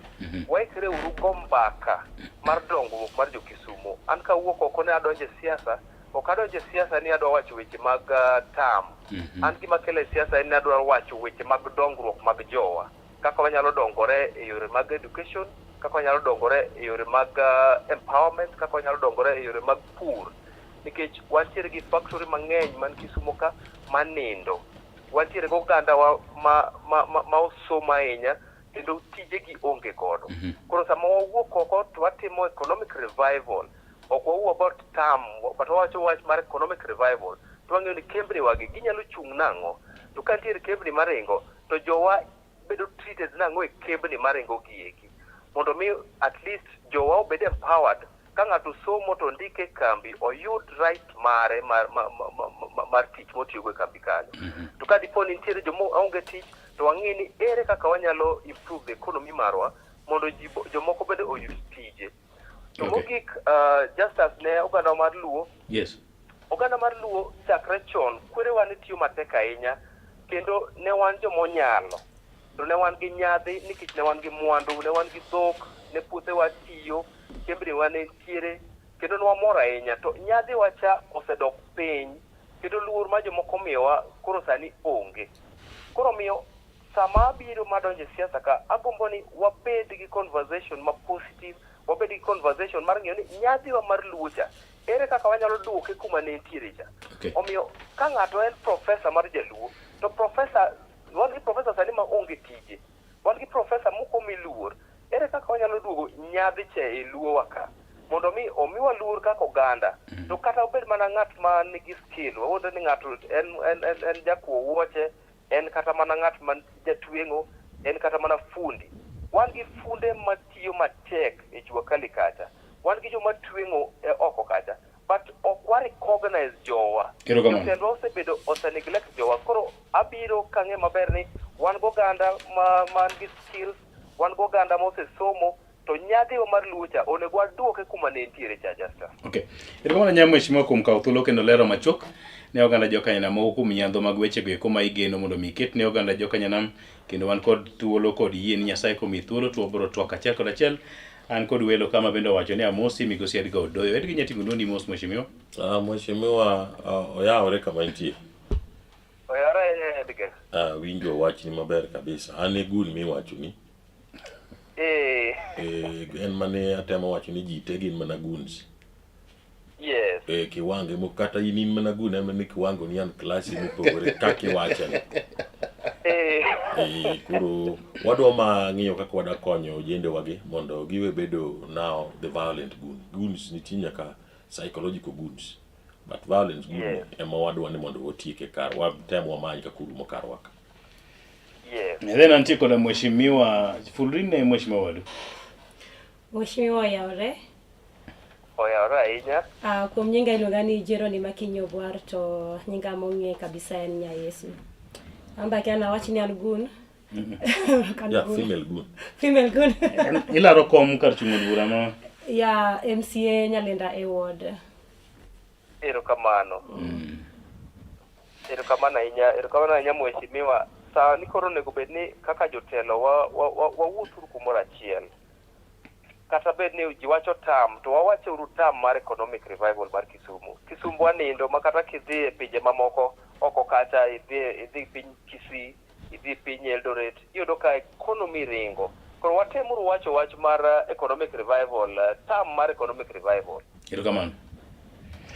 Erokamano nya mheshimiwa wang' ne waid thuolo kodi bang'e. Erokamano kuom kawo thuolo. Ano ne en mheshimiwa Rogers Okea, achiel kuom jolar kom gavana e Kisumu County, kendi nyako Mgajwang' mabende ne twak kodwa achiel kachiel e yor sime. Ne owacho ni chunye kata ne ok mor ahinya kotende koda wechego eko mabende ne otimore gi Kodira e sub county no Roma Seme e Kisumu County, weche mabende osebedo katimore e boma ma Kisumu. Nya Yesu machiegni nyiro kwasechako koda owaduma Edgar kendo wasechopo keyo kamoro. Mose oganda jokanyanam Mokinyi maket kod ma to Nyalenda City chiuna. Musa yani kwa Ramogi amuso duto ni oyawre kendo aduoga Nya Yesu. Nyalenda chio maber. Erokamano. Kothe mano chwe okunyoro. Nyoro moro. Nyocha. Yeah, nyocha. Nyoro ni mana nyoro. Nyoro moro. Yes, nyocha. Yeah. What is your count on gik manotimre seme? Just a recap, a quick one. Ang'o mano okomori seme tang mano mori? Ang'o mano mora tango mano komora. Me, I am advocating for liberty. Okay. Liberty. Where mondo ji owuka ji da wuoyo. Where mondo jok madwa golo pachgi ogol pachgi. Gimoro ni jok mokidwa tam ni mondo kik wuo, kik wach gik magolo odok kuom it ji. Yes. Ni kod idwa geng' it ji goeko. Ok ber division makoro timore ka ni mara suji linda what to be ok ber. Di affect development mar Kisumu County. Awinjo kene line mar gima ne mheshimiwa Keyo wacho. Ni wabed joma economically lakini linda go samoro koro nyalo njawo piny. Senator Masia James Orengo odonjo nyasi no ero kendo bang' konsel donjo eko jende no wacho ne ni omany liende odhi owuoye mar josemeni to werego. Was that a noble idea? That was not a noble idea. That was not a good take. Yeah. But the question, kamano ngiso jana ne Orengo ne do owuoye. Orengo no dhi aliel. To say pole. Mana koluonge no wuo. Ok no demand mondo wuo. And why was he being chased? Ang'o mini riembe? Adiri mar wach. Jotendwa mang thuth. Mag Linda gote. Ane Linda chama. Mane Raila Amolo Odinga maluonga ni mane papa ni heg no wewa. Linda chama. Ene modhi hinyore. Jogo nitie joma nong'eyo gino. En mania kipango ni dwa timo gimoro. Ni dwa tumo pi. To pi opong'o ndo makoro pukore. Muoni. Koro iwatemo wacho ni gima notimre semeno no chan. Yes. No momo wegi. No momo wegi, yes. It went overboard. No ging'e level ma joma gi engage mondo deliver negi a duty. Nyalo dhi. Next. Ang'o mami nok dwa ni mondo Orengo wuo? Ang'o mano be wacho? To begin with. Basically mana gimi one wacho. term. One term. Ngine one term, gi two term, ki ang'ogo, gi 3 term, gi 4 term go are useless. One term is just a statement. Maji wacho ga ni one term. Mar who? Orengo himself. One term mar nga? Mar Ruto. Okay. The reasons momiyo ema jogo no dware golo doke it. Okay. And that one term sami wache ga kucho. Tingini ko wache ni one term no. To riwo nyaka jotendo moko mane ground ka. Because they are not working for the people. Sure. And that's why we can see our leaders on the ground at levels normal. But the way tuo mar disrespect amongst our leaders emochier gi chunje ananga ma jadolo chunje mag bedo ni ok jiluorore osapedhe mochier makoro ji ochare because if you find a governor yuare gi MP ki ang'o katu gine rope dhako ka yuare gi jaode ot to gi yuare mbele nyithindo bebe chako behave the same. They are picking the culture. Then koro nyithindo wachi nyithindo mochaji nyithindo ma wigi tek goons. All of us are goons. And I would wish ni mondo jowa wabed goons mag economic empowerment. Wabed gi anger to be economically empowered. Gibro penja anas have been in politics. Enda bedoga sane nyacha withdraw. Withdraw nikech afanya lapana. Ringa satei ni dhi mana koni na nini. Give me time kwanza. Okay, kasi chu. What do you do? Because siasa can change. Mheshimiwa Bor, you as a woman in the politics could donje siasa. Bune no gimudonje ni ka en samoro gima buogo ng'ama miyo. Yes. Aneno kwanza to gima koro timre sani ni indi. Aneno ka gima onyalo buogo ngima miyo because chal ka gima idonje gima you are uncertain about. You are uncertain of. Gima ikia ni dhi bedo nade nikech adiede gima osiepa edgo wacho kaen ka koro chopo kuma koro iriembo nyaka jatelo ni kik wuo in a function which should not be happening. That means nia gima koro nyalo timore mbele ka duong' moyo kata gima osechako timre sani niendi. And this is put one gi more than 11th month. Yes, koro gik ma dhi timore every weekend maliete dhi bedo gi ang'o ma dhi bedo gi eki. Yani chala gima koro enmity has been brewed. Ngamo brew this kind of enmity nende. Wamiyo nga power. That is the question. Wamiyo nga power mondo mi odonje odwa, mondo mi otim gik moko te modware odwa kama ende. Koro ine kara joma mini penjori ni ngechambe nenu kuma dwa chunge cha no se chak penjo moko achiel ariyo adek ma they are not going on well with me. Iwinjo. So okwan sure gi gima wadwa donje niendi. To an gima dawachi ni development is the agenda. Ka onge wach development, drop it. Yeah. Were you on this thing called Niko Kadi Tuko Kadi?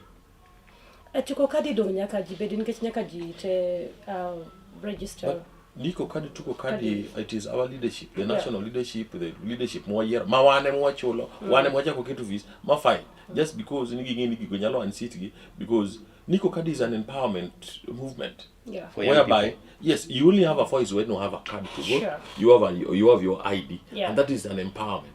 Manugi manga ma fight. Unengeni muni gupenye to maoke dware ne. Dware na. Edgar, honestly speaking, ngima bo se change ne japiny. Yes. They were side of economy chalo na dini ja wala matindo. Basically, yes. What did you say? I am a businessman. Can do ana deal in service delivery. To one easy. Ngimo change to ngima tech. The effects mag even rising costs of fuel affects everything. Everything. Sani kidhi duka kata chumbi kaka nyoche ngewe nyaka beno medo gi siling moka bich.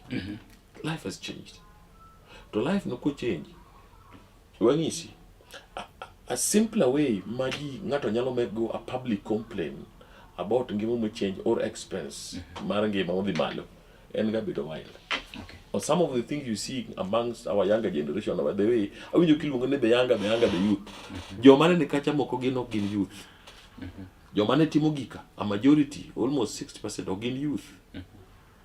The youth gin jo Gen Z moko man ka moko manyicho e school gi. Maka you not youth, maka jomane ha gi family. Yes, Yes, they're not even they are 35, give they 40 na nini. But it is because of they are looking for a survival. Yes. You are engaged to be paid. So kanja tell me teach niti you have to do it. Koro ko teme to wuok marach the thing that I mecha kwachi ni manoguns. Por king'iyo ngima jotendwa in comparison gi japaro ni dwe mar auchiel wan ga kod lweny mantinde wasekete ni a memorial day ne nyithiwa mane olal e kinde ng'anyo mar Gen Zs. If you're looking at what we fought for right now, jotendwa oseduoko ngima piny. Awinjo ni moko sagi ni bechgi tek kata belt kende mitweyo. Are we there? No. Inge the reason as to why obwa kapokele. All these things we've been fighting for, we are looking for peace. And I will not have peace. Kana samago adwa teri fees.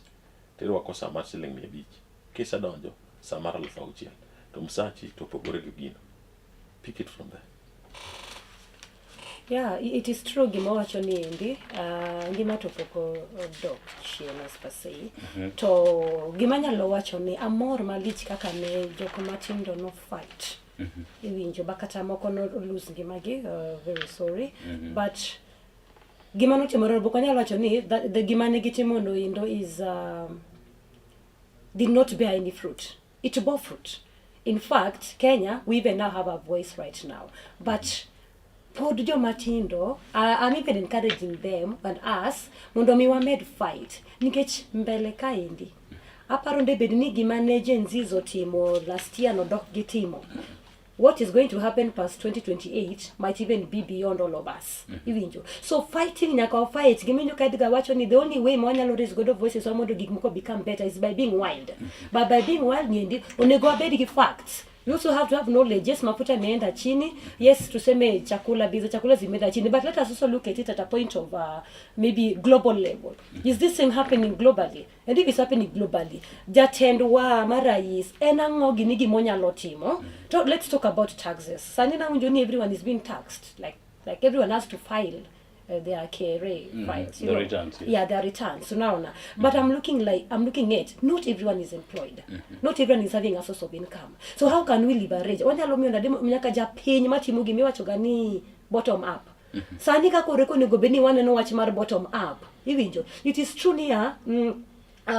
Initiatives have been made in Kenya, but my cry has been kapok jatelo mora okelo project mora ne jopiny. Yes. To begi bet piny gi jopiny ni mondo mi gipenji. Owachi ni nitiere projects must be needed by the national government. Nyota and every other thing.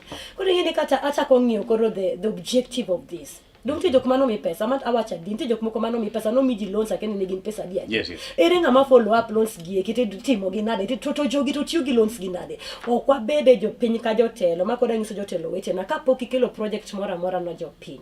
Okwa bede piny gi jo piny ma wacho ni watiyo ne gi goeko mondo mi wa penj niya my project ma wada timo uneno nade kaka jo piny ma dhi consume project ndi because all this is going to look like wastage of money.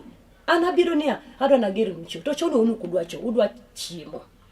So meaningful engagement with the community members, but young people will continue voicing until everything will come to fruits. Okay. Yeah. Edgar, you take young people. Sanika koriringo kod ikoni kod kocha gi jo siasa. Where will their fate be? Pang 2027 gibro bedo kanyo. Gima nyalo dwani mondo kungo loke. Yes. Wach manager young people ringo go. Nyaka waloke to young people ringo gi. Ringo code. Matini niya, we are part of the movement. Okay. To kiringo, ne ringo code wa. No, not that we are only just involved in that is what has happened. Yes, yes. We are gibedo passengers. Koro gima nyalo wacho ni and gima I don't support. Ni maandamano must continue. Yes. To maandamano which is not violent, which is not destructive. You want people back on the road? Because that is, it has a provision in the constitution. Maandamano is a way of laying complaint. Okay. Mano katamane ot kama intie. Giwana mana dada ni tonti gimono mosebedo kwa nyeto ochako tingo duonde kata wache yero go koko. No, mano maandamano. To onge kama ji gore. To moke makoro extent to gorwo. Koro ningwa transform for ngini ya maandamano mantie. The younger generation, you know. Some of the achievements and the benchmarks Mosekao in this nation Mondwachoka, no biro because of maandamano. So when somebody says maandamano unge, maandamano ntie lakini okmenegi. Okay. And maandamano miwinjo mobedo structure. What happens if you go? For example, gimanyo waneno ka jino neno ni Linda Mwananchi. Dongenyi jino neno ni Linda Mwananchi chiro ka. To bende ufwenye ni ntie maandamano before. Jofambo. In the morning. Yes. Yeah, the morning. 2 term. No maandamano. Gapiko gango, gibire media, giwacha ngo gine mano maandamano. Then jo 1 term magini jo Linda Mwananchi odonje gi maandamach gi. Magi ago malo. Kage luoyo kage biro.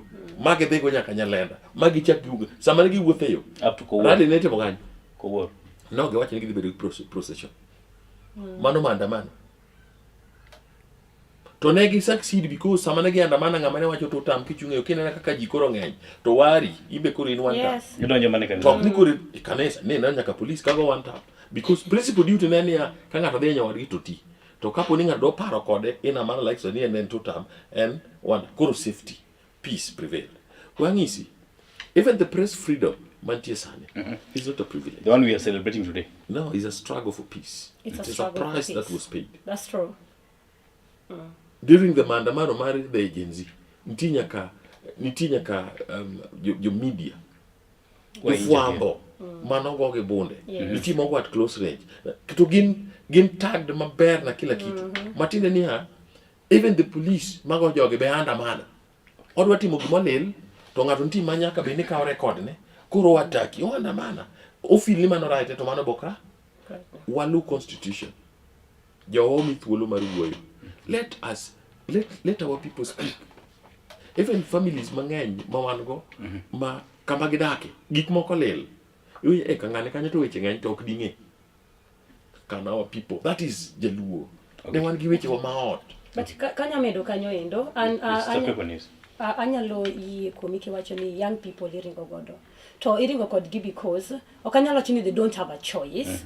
Awacho ni en kagima ngato dangle carrot embele niti denyo. Okay. Iwinjo. So that way don kidwa mato timna mamonda mi maendi. Kore yudo ka nikech ji mang'eny onge gi tich, wachi ni ji mang'eny onge gi yore gi magi yuto. Ti wacho ni timna kama monda timni kama. Even you just ask, kauno kada wacho ni adwa mi 1 million just ask. Lakini bi monde dage order for 1 week. Diwe 1 week. Hallelujah. Amen. You're from the way. Acha wanyasa. No, ade ya ni. Wano wacha wanyasa. And obi 1 million dage obi. Exactly. Yeah, no, that is it. It is true. Gataka giti mugi moro kini gidwaro, but because something is transactional. Like even them being worked with them transactional. In the line manangisi. Yes, sir. Ni gik mane vijende katimo. They were not doing anything in Gidwaro. Yes. They were doing because gin on duty. Exactly. And they were instructed. They were also not happy kanga tomorrow you get injured. The moment Mauki deliver, I will not pay you. Yes. Okay. So you have to deliver. So for instance, Ogenda stormed into a burial meeting with the young people. Yes. Kurita mwenye sani dine jogo bika chant ka donjo kacha ka gin givurugu wakona ngori. You realize ni problem only starts kage donje compound gi chant ngamani kode gi problem onge. Kage chopo michigi ngamani kode. Kage chopo a tent. A VIP dias. A VIP dias ka. Yes. Kai ma issues chakuwa. Chant all you want. Do whatever you outside want. There. Create the ambience you want. Create the power you want. Now, inside here, show these leaders ni ankodu. Yes. Show respect. Show the leadership you have. Edgar, I want to ask you a question. Is that following genuine? No. Following money? Marniji, luwagi, jog maluwagi, begin adira nigin koda. No, that is a hired following. Mana bieli alchapat is a hired following. And how, nika no penjo nyakani, bingi katani gin gombolo kataki wivu? Ne nano ko lokore kom, to smile, to okodwoko. And another no ka smile cha en mana mar wich kuot. En mar wich kuot. That is it. It is a fact. You're moving with a person, with people. For example, just a minute. No, wait, but how sure you ni Eneman Okiloguns? Kanodong was full of politicians. Listen, I was there. It was only him. He came with around 4 or 5 Noah of young people. And we started this earlier with Edgar and we were saying, Ntejo mane niani gate, kage kodonjo kage donjo. So nobody should tell you any one plus one. Why was he that prepared? Why was he coming with goods? Why? Then prepared. As a journalist, I would say... I don't want to call you my friend. Yes. You were getting into this thing. You see, the Kobe coaching. Me coaching. Coacher. Your professions, Magman, the man was a bit cool. My corporate. Yeah. Tibiro Kone. A time is coming when you understand the matrix of politics, Makarwaka, whereby you will be seated, things ni mheshimiwa kuro kai lane, wapango ni parade. And you have no agenda ni need where you do pango ni parade. Gimatemore took. There are certain things matemore katamana. Yes, you don't know. Reasons as to why katamana state house ne ngana loko mogolo ngana ni do nga jago chelunga Faruk. There are things mipango ni kai ti won talking. That is what happens. Tukisa nyinga tuti topange. Watch mar ni kechange na biro churo wala rekodi mi watch ni penje ground. Those are the things kechiki the ground te donga to pango ni something against you. You have to prepare yourself nika podigi no chopungodi. Okay. Koro jo hotel. Gidi tuti gimbo migi stand ko be kacha. Titwen mage. They have to go as per the instructions. Na makoro jo gina witness. And some of them are going overboard. To koro ko be overboard. Kanya makuru kakenyelo control okay because you did not put a precaution on overboard. And Obwar, you are Nikal asking the good professor, ni were you able to control them? No. What was the response? Kamalit mugi. Biro giji. To kebi biro di nyitendo go kuro gonya kanyathena. Elienda babawa. Exactly. That was so painful. Mano no ningo benim ojienda chung amalo. To webe to jienda mamweshemewa. Obeda human being. To be jok mano miyo teach. Toko no gini jo wait. Or any other leader man nige joge. Ingise hawa. Turn down. Ingin just that action cannot neutralize everything. And I told Edgar. I saw some leaders ka go dole. Or go dole to who? In celebration, koso go dole ni giusekwe because no kano kejukwe. What was it dole for? Our leaders must lead by action. Our leaders. And positive action, not negative. And the change starts with you, boy. Yo. We are the ones. Yeah. I know. Nyalenda, what are you up to? You're giving up. Are you asking if I'm giving up? It just got heated. Yeah. Okay, giving up, my give up. Perunjo kaid go at unity gig mokoma bedo plan masamora and nanya bedo anawao. So that means I need to be ready with my goods. Yeah. My goods, I need to be ready with my goods. Yes, but positive goods. Why okay. Open your cover and goods. We can be your goods. What positively? Okay. Structural, my positive, my European. Yeah. Yes. Because if I'm defending a position which builds my community and empowers my community, whether you call me a good or what. Few things you want changed in Nyalenda. But violently, no. I Nyalenda first of all, I don't want to be safe. freedom to work like say security Yes, wise. yes. Yani alafu nyalenda begi momi mokongo mi adwa komni kabisa nyalenda osekethre kabisa. I fear nyalenda. Yeah, I fear nyalenda. Samoro kata usipna kata maneloka. Gise Where nyalenda. Am I going to be safe? Iwinjo gima chal kamano endo. Nyakusipiga ma Nairobi, nyalenda. Soro apa dwa ngiso ji ni nyalenda ka betingo ga jok mani gya. Ana ama nyalenda. Exactly. Babu isa nyalenda. Ongele isa nyalenda. Exactly. Babu wino. Babu wino isa nyalenda. Anda mosu anyalenda. Udongoro nodongo gi area manyalenda. Manyata lakini biashara gidongo timo chigini gi nyalenda. Bilimani malo ma apaka. Which is nyalenda. Yes. Nyalenda duong. To wadwa loko nyingi. Aduno nyalenda including dala goron manyamasari. Amago nyalenda. Ineno nyalenda eno mako nyaka part of nyamasari. Nyalenda no kama bade jomariek mawigi bit mane town ka ai. Nyalenda. Nyalenda no kwanza kaji opango parade gukinyi kaji okoido gari ji wuotho jo maler mi respect kabisa. Matiyo kuonde madongo no. Exactly. But just because of a few people motima chela there and the name of me and Angawa Salam. Yeah. By the way, one more week to weche lungile lewa milimani. It is. Being in a slum is not a crime. No, being in a slum is just a situation you find yourself in. That's where you found yourself in. You couldn't tell God to put me in the womb of a person in Milimani. Nyalenda is people's village. Nyalenda kama is a people's resident. Kama jino dake ni community. Lakini because of the expansion ma town. Momi yokora loka zila ke jomo biru mawa ko. Nene Mago jo dana gi. Dana gi ngado. Jomo wa ko binde kuru biru dakanya. But gidaki in harmony. Like there's a place in Obunga and in Kasarani down there mange miechji. Yes, mange. Nyalenda bende. Tungino Obunga is even worse than Nyalenda. Yeah. But Nyalenda is popular nikech a bigger multitude akacha. Yeah. And then voices Nyalenda never keeps quiet. Yeah. Mane umi omare lande. Nyalenda character right. And then again, how can wanyalo chako keto Nyalenda nade mondo bede headlines but positively. Iwinjo. Wach ni ngech ntiere jok ma young mangeny sana ma Nyalenda wigi pachgi ler kabisa. That is it. I have interacted with them. Mana kaka iwinjo osipa ma Edgar wacho ni. Koro wanyalo keto ni samoro iyawo gazette kama tiyo ni so and so from Nyalenda to the world. As a thrive to some level. Exactly. Yes. Okning anene was magged but ko wino batango. Kata kisungu moja no mano kisungu moja Nyalenda. What do you mean? Chal nigi salam. Exactly. Ana Nyalenda jopiny uwinja. To kachal ngamo Nyalenda. In fact, since ni Nyalenda kumi uni koro nyaki bed. One people like a friend of mine,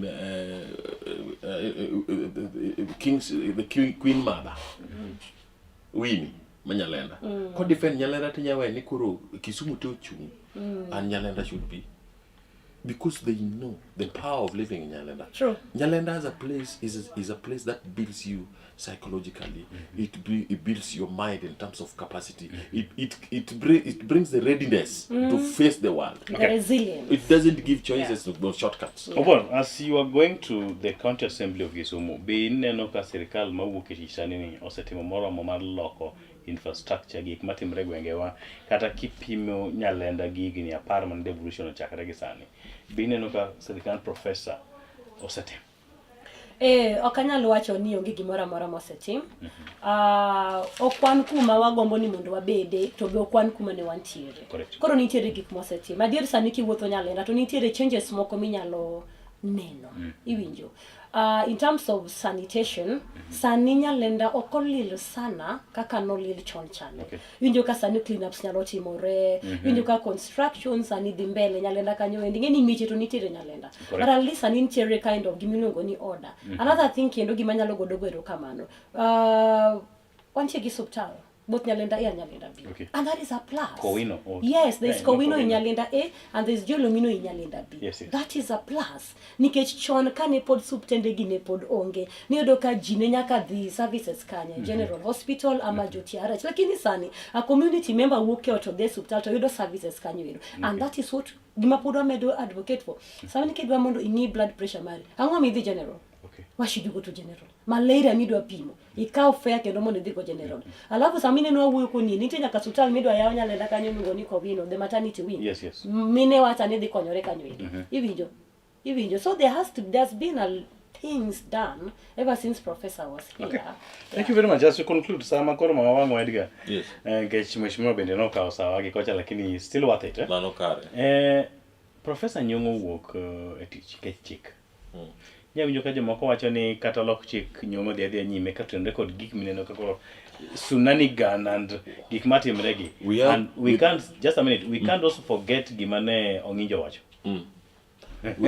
Without fear of favor, yes, I would say ni grading mar CBC. Yes, I think ni Nyong'o oyudo EE.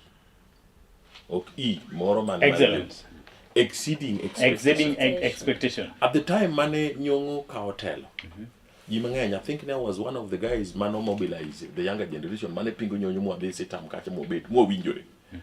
To kano donjo ji mang'eny ne wacho Nyong'o development kiang'o na nini to gik moko bene timore yuago jawuoro kiang'o ok ang'eyo ni ng'ama miye ji ovyo ma ok onge interest ento golo gani to Nyong'o has really scored in terms of planning, infrastructuring and all that.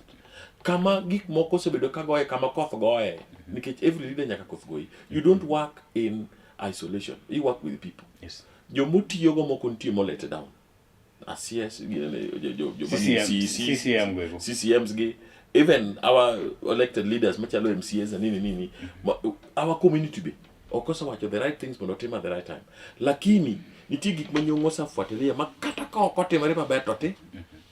And don't forget, ingine nyo bedo ranked number 2 in the whole of Africa. Yes. A town malaria mugi mobedo planned. Yes. That is a plus. Ne wan kuro chon, lakini no dugo to wadok. And we should do better. Koro gima ji ong'e ni Nyong'o wuok chiko yie lakini grades oketo kanye malo. Ng'ama kawe next onego kete malo. Bed ng'ama nya chikre ma kuma. Koro gima otim no. Gimed no volume mar fluidity mar pesa e town. Protein. Otin. Kondele maparo komake nikech kata oken 24 about en gimoro 18-20 hours ka operation. Okay. Nyalenda mwinjo mwacho if security is there, it can, but people work. They would still be operating. Yes. Ibo doka kibanda zo yao. Sanisa chiel gotieno selor pare. Chude still there? Okay, insecurity. But then nyalenda chude sano dok pain. There's still insecurity. Okay. Insecurity tie lakini level mane chon mane kia ngoma gi odok pain. Okay na level. Kude mamoko mochie. So our leadership needs to touch base gi makre gi jopiny gi tim the right things and nini mondo dok real dongruok obede ok dongruok mar ng'ano ewi mag propaganda mag luongo nango sangwenya. No, we need 24 hours operation economy operation. Ora ni kiwuok otidwa ni idhi pharmacy sani okapar kanti pharmacies mang'eny mantiere Kisumu ka minyalo wuotie mane wan go makachok no lor dongi supermarkets sani samori wuok Bungoma idwa ni monde kadhe you know that at around 8 a.m. in the morning duka uni olorga get your lorga yes. It is just a sign that we are still a little bit far away from development. And I ran a kinyozi business at Nyamasare opposite Black Pearl. To gimana anyiso joga ni bwana, if you cannot content to service our people beyond time, then ogimwati mokodi we go nyaka gimoro sa uchiel. And many koro sa uchiel koro dey because traffic ongeji koro joma biro, but you still have a call kata ini woni sa mimi pudu aleo matin to danga biro and really man flows in on that all the time. To gimomi mano bet Black Pearl changed the area of Nyabasaria. Taya kiango movement mag jima pagarism. Koro we need to empower businesses and institutions mab nyalo gero gin mondo gino be. Okay. You know, it is a dream. Loka nyalo titi jangwen.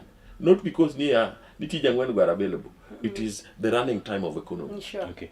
Kwa nyati titi moro gudi chieng moro tigo. We can do it. Jafwambo gudi chieng ine TV ka. Gudi no menenge the nenda. You are training a community. You are training a people. And mano msara. Bora kwa tieko governor mabro bedo Kisumu County 2027. En gi tich ma chalo nade to chopo kuma governor Nyong'o we. Number 1 en gi tich matek kabisa nikech koro nitiere owene iwinjo ko wach ni nitiere grade moro moseketni. Koro number 1 nyako bedo ko ng'eyo ni akiko bika gi gire manyien modwa chako godo. Nitiere kumo keteno. The bar has been raised. The bar has been raised to some level. How high can he jump to meet that? Right now our streets are clean. Iwinjo sani ndi tek mondo mi ne kataka ji ani things are working. Koro engi teach mang'eny kabisa obed pinyo koro nyaka plan ni how am I going to reach where professor left this.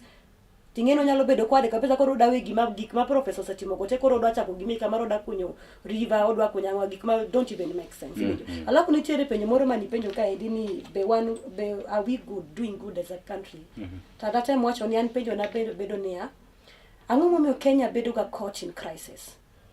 Preparedness, we are not prepared. We're not ready. We are not ready because kanyo gimoro mar ni awacho mafuta nikech nyaka ti gi mafuta pile. Kanyo wach mafuta ni gimalo ni edi. Gino oktimre Kenya kende gigo timore everywhere lakini ang'o momiyo Kenya ni we are not always ready. Wang'io floods, we are not ready. Wang'io food, we are not ready. Wacho mat floods no kikwadhi mabor.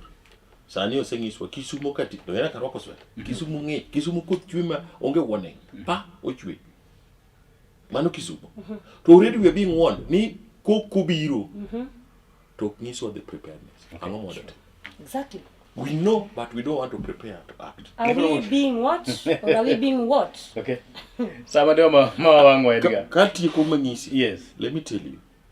Anybody who is looking for this office, all of them, Ojenda, Obura, Kianga, Mheshimiwa Mwaloso Gocha, Oron is doing nini. Give me one power, wagolongane. Yeah. Please give us a clear proposal on how you are going to improve from where Nyong'o left it. Tell us what you want to do. How about Owili? Owili has been with him. Matthew. Daktari usibideka wuoth gini endo ng'e kama wegi no nyalo dhego mbele. Ok ne koro ne nasa declare support. Let me tell you. Ng'ama biro ng'ewa clear map on kaka wadhi dongo economically. Odhi empower volume mar fluidity mar pesa ma Kisumu kadhi medre because gik mogini submit more restructuring planning flow mar pesa be lokore. Ng'at mobiro gi gino adhi support fully with all my might. Tell us what you want. Loyalty na ok ng'iewo. Where do you think we will stand a better chance? Mokongo is already in the office. Yeah. We know. Yeah. Let me tell you, we accept the fact me when Governor Marwa Manyongo not on your fees. But you guys think it was not very okay. You guys no, I'm not saying Nutwo. It was not very okay. Jitwote. Yeah. The end of this nation, I cry. If you would have copied from Kibaki, do better get penyo bed. Kich wadok kumomo kwende president oknyal tho okunye bit metuo. Leaders. But a county worker. Nyongo would come and say I was not feeling okay to put up then as a deputy. Ngeni wabedo ga county maber ma deputy gi governor tione hakuna kulumbana. To me, I will gladly say okne na we are campaigning for Owili or not. If this seat lands in the hands of Owili, we would be on the best hands. Pokawacha excellent. But people think the reason why he's already running it, he's already working with Jatelo or consultant. Oyeni engamo bedo mentored already. And don't forget, Owili as a person is not a deep politician as people. He's a serious administrator. Yeah. You guys think he's not proactive, okay? He's not a politician. He's an only if you stand from afar, you'd think no Owili. He's a weak figure. He's a weakling. What Tikodi Mechigini. He listens a lot. That is a plus for Owili. Yeah. He listens a lot. Then he acts. And many action ne emo be pio kake parono mar sangwenya. Oh, okay. Yes. He will act. But to be biro pio, he thinks through to kao yudo kagino ber to he will act. Okurok ni gigi. Never. Kendo okwero koko. Nani had something on that? Anti forum mane Dr. Owili no wacho ni odwa no bid governor. So the reason momi odwa no bid nikech already entiere office. Now understand koro gik ma professor opango ni dwa timo. Correct. Now because he's already been mentored, understand nyaka manifesto to gi level ma osechope manifesto nendo. Now he can as well continue with that. And to me, kana bet winter with gima wacho no without looking at like I'm being biased or whatever. I was like that was a rational speech, rational thinking kind of. Yes. I've worked with Obura. Yes. And that is a person who campaigned for Matimonegi Kumoko the last watch Marciasa. Katimo Katimone deputy speaker. Yes. I've worked with Oron, Maber Kabeza. Katatuk Mosaka officers, I've worked with them. I worked for Jenda. One Joma Nogero Nyengo Jenda, Kapoko Keto Sangwenya, Modiwa Oko. I've worked you did that? Yes. Okay. Me Governor Machielo. Aseti yogi Oron Asawacho. Aseti yogi Wood Nyakachi. Adomo Wood. Yes. And Manone Commander na. I've worked with Buyu. Yomaduro Fisgi.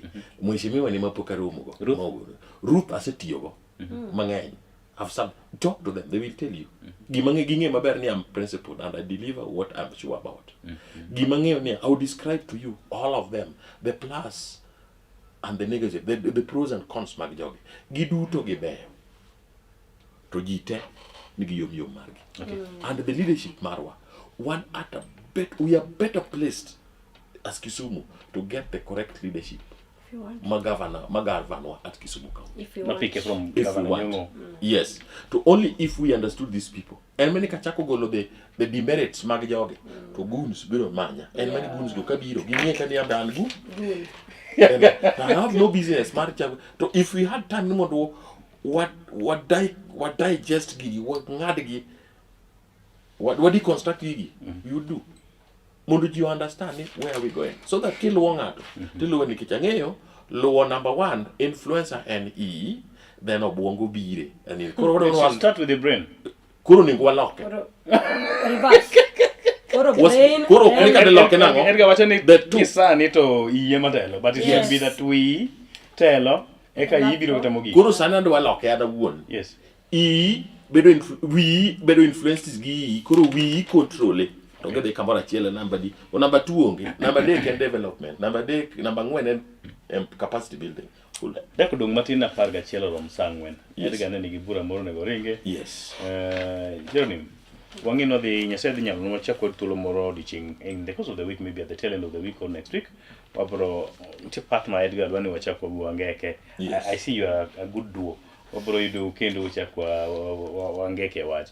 What's Nimogik that would tell our young people in the country, in Kisumu County to be specific, and what Nimogik your fellow leaders, how you'd want them to carry out themselves, kawa korwa romo, ehunji mo pogore. Irokamano to gimala niso jwa matindo enenia wabedgi development, agenda mar development all throughout. To sama po kwa timu gimoro penjuri niya objective mar timu gine nade. Sama poka chako makora address jomatindo ngini jomatindo bosi saneni blogging mangena.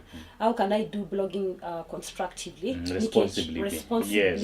Nikech ntire time at the end. Ntire tingesa ningini wangenya kaka bloggers nikech we are in a political arena right now. Single. Lakini koro after politics makoro jose yiri office. Enango madhi team after blogging no. One kaka bloggers we wanted to give gaining power. Because that is going to be sustainable. I want kaka one goons, the constructive goons as well. Eri kaka gunism nani kusoguna. Eri kaka gunism nindi. Nyalo sustainer makata even to the next even 5 years. Mondo koro kikwangi gik moko mana machigni to wangi gik moko mabor kata wangi gik moko matut because we are not living for us. Yes. Wadak ne jok mabiro bang wagi. Okay. We are not living for us. We are not living for us. We are living for the next generation. For the next generation. Yeah. And then to our fellow leaders. Yes. I just love to I urge you the kind of development I made out of the Monday Larcom. To kind development we do God. Onikech umedo hinyoji to samore they say that God normally gives us a leader to punish us, to make us or to break us. Unaona ka en wuoro to we God to we jok manyalo tiyo mondo mi otie development. It's not always about money all the time. To our leaders again, what do you want to do differently? Kiki binwa ka eni wagol ngane en ango makoro idwa timo differently. Speak the language that young people are now understanding right now. Nikech as young people we are coming after you and we are coming to you. If you don't do what you want to do, then we'll remove you and it's going to be violent. Gimedga ne wacha you want you Edgar kwa timugi ojendewa manutio gochon ka jakom nyaka sani kigidhi mataka enya yes one security personnel majotene gi yude masani machude woza gimada wacho maber niya waket kwe mbele correct titiji ticho nengo ti kech pesa te chulo lakini kama kuro bede violent mokalo mar ngato to watem mwaweyo we are able to do that. And I chung on behalf of every one of you security personnel nyinge weka taketa nikech ngat ma describe tijwa okay tasa describe tijwa ni tij komi to nyakiti en violent wawe marare jotendwa mata do wacho madhi direct to ne party leader yathi kich achiel maduong kendo en a youth leader marwa as at the moment katwa bed magilenda ngowa Linda mama, Linda nini, Linda kiango na nini. The universal voice mawango in Luo Nyanza and Daktari Oburu Odinga. Daktari ng'eya maber, wasewuotho kodi, watimo kodi, no wasetimo kodi gik mang'eny kendo gigi ne atimo. To gik mane wan go polisi mane wan go chon jamanya kwade.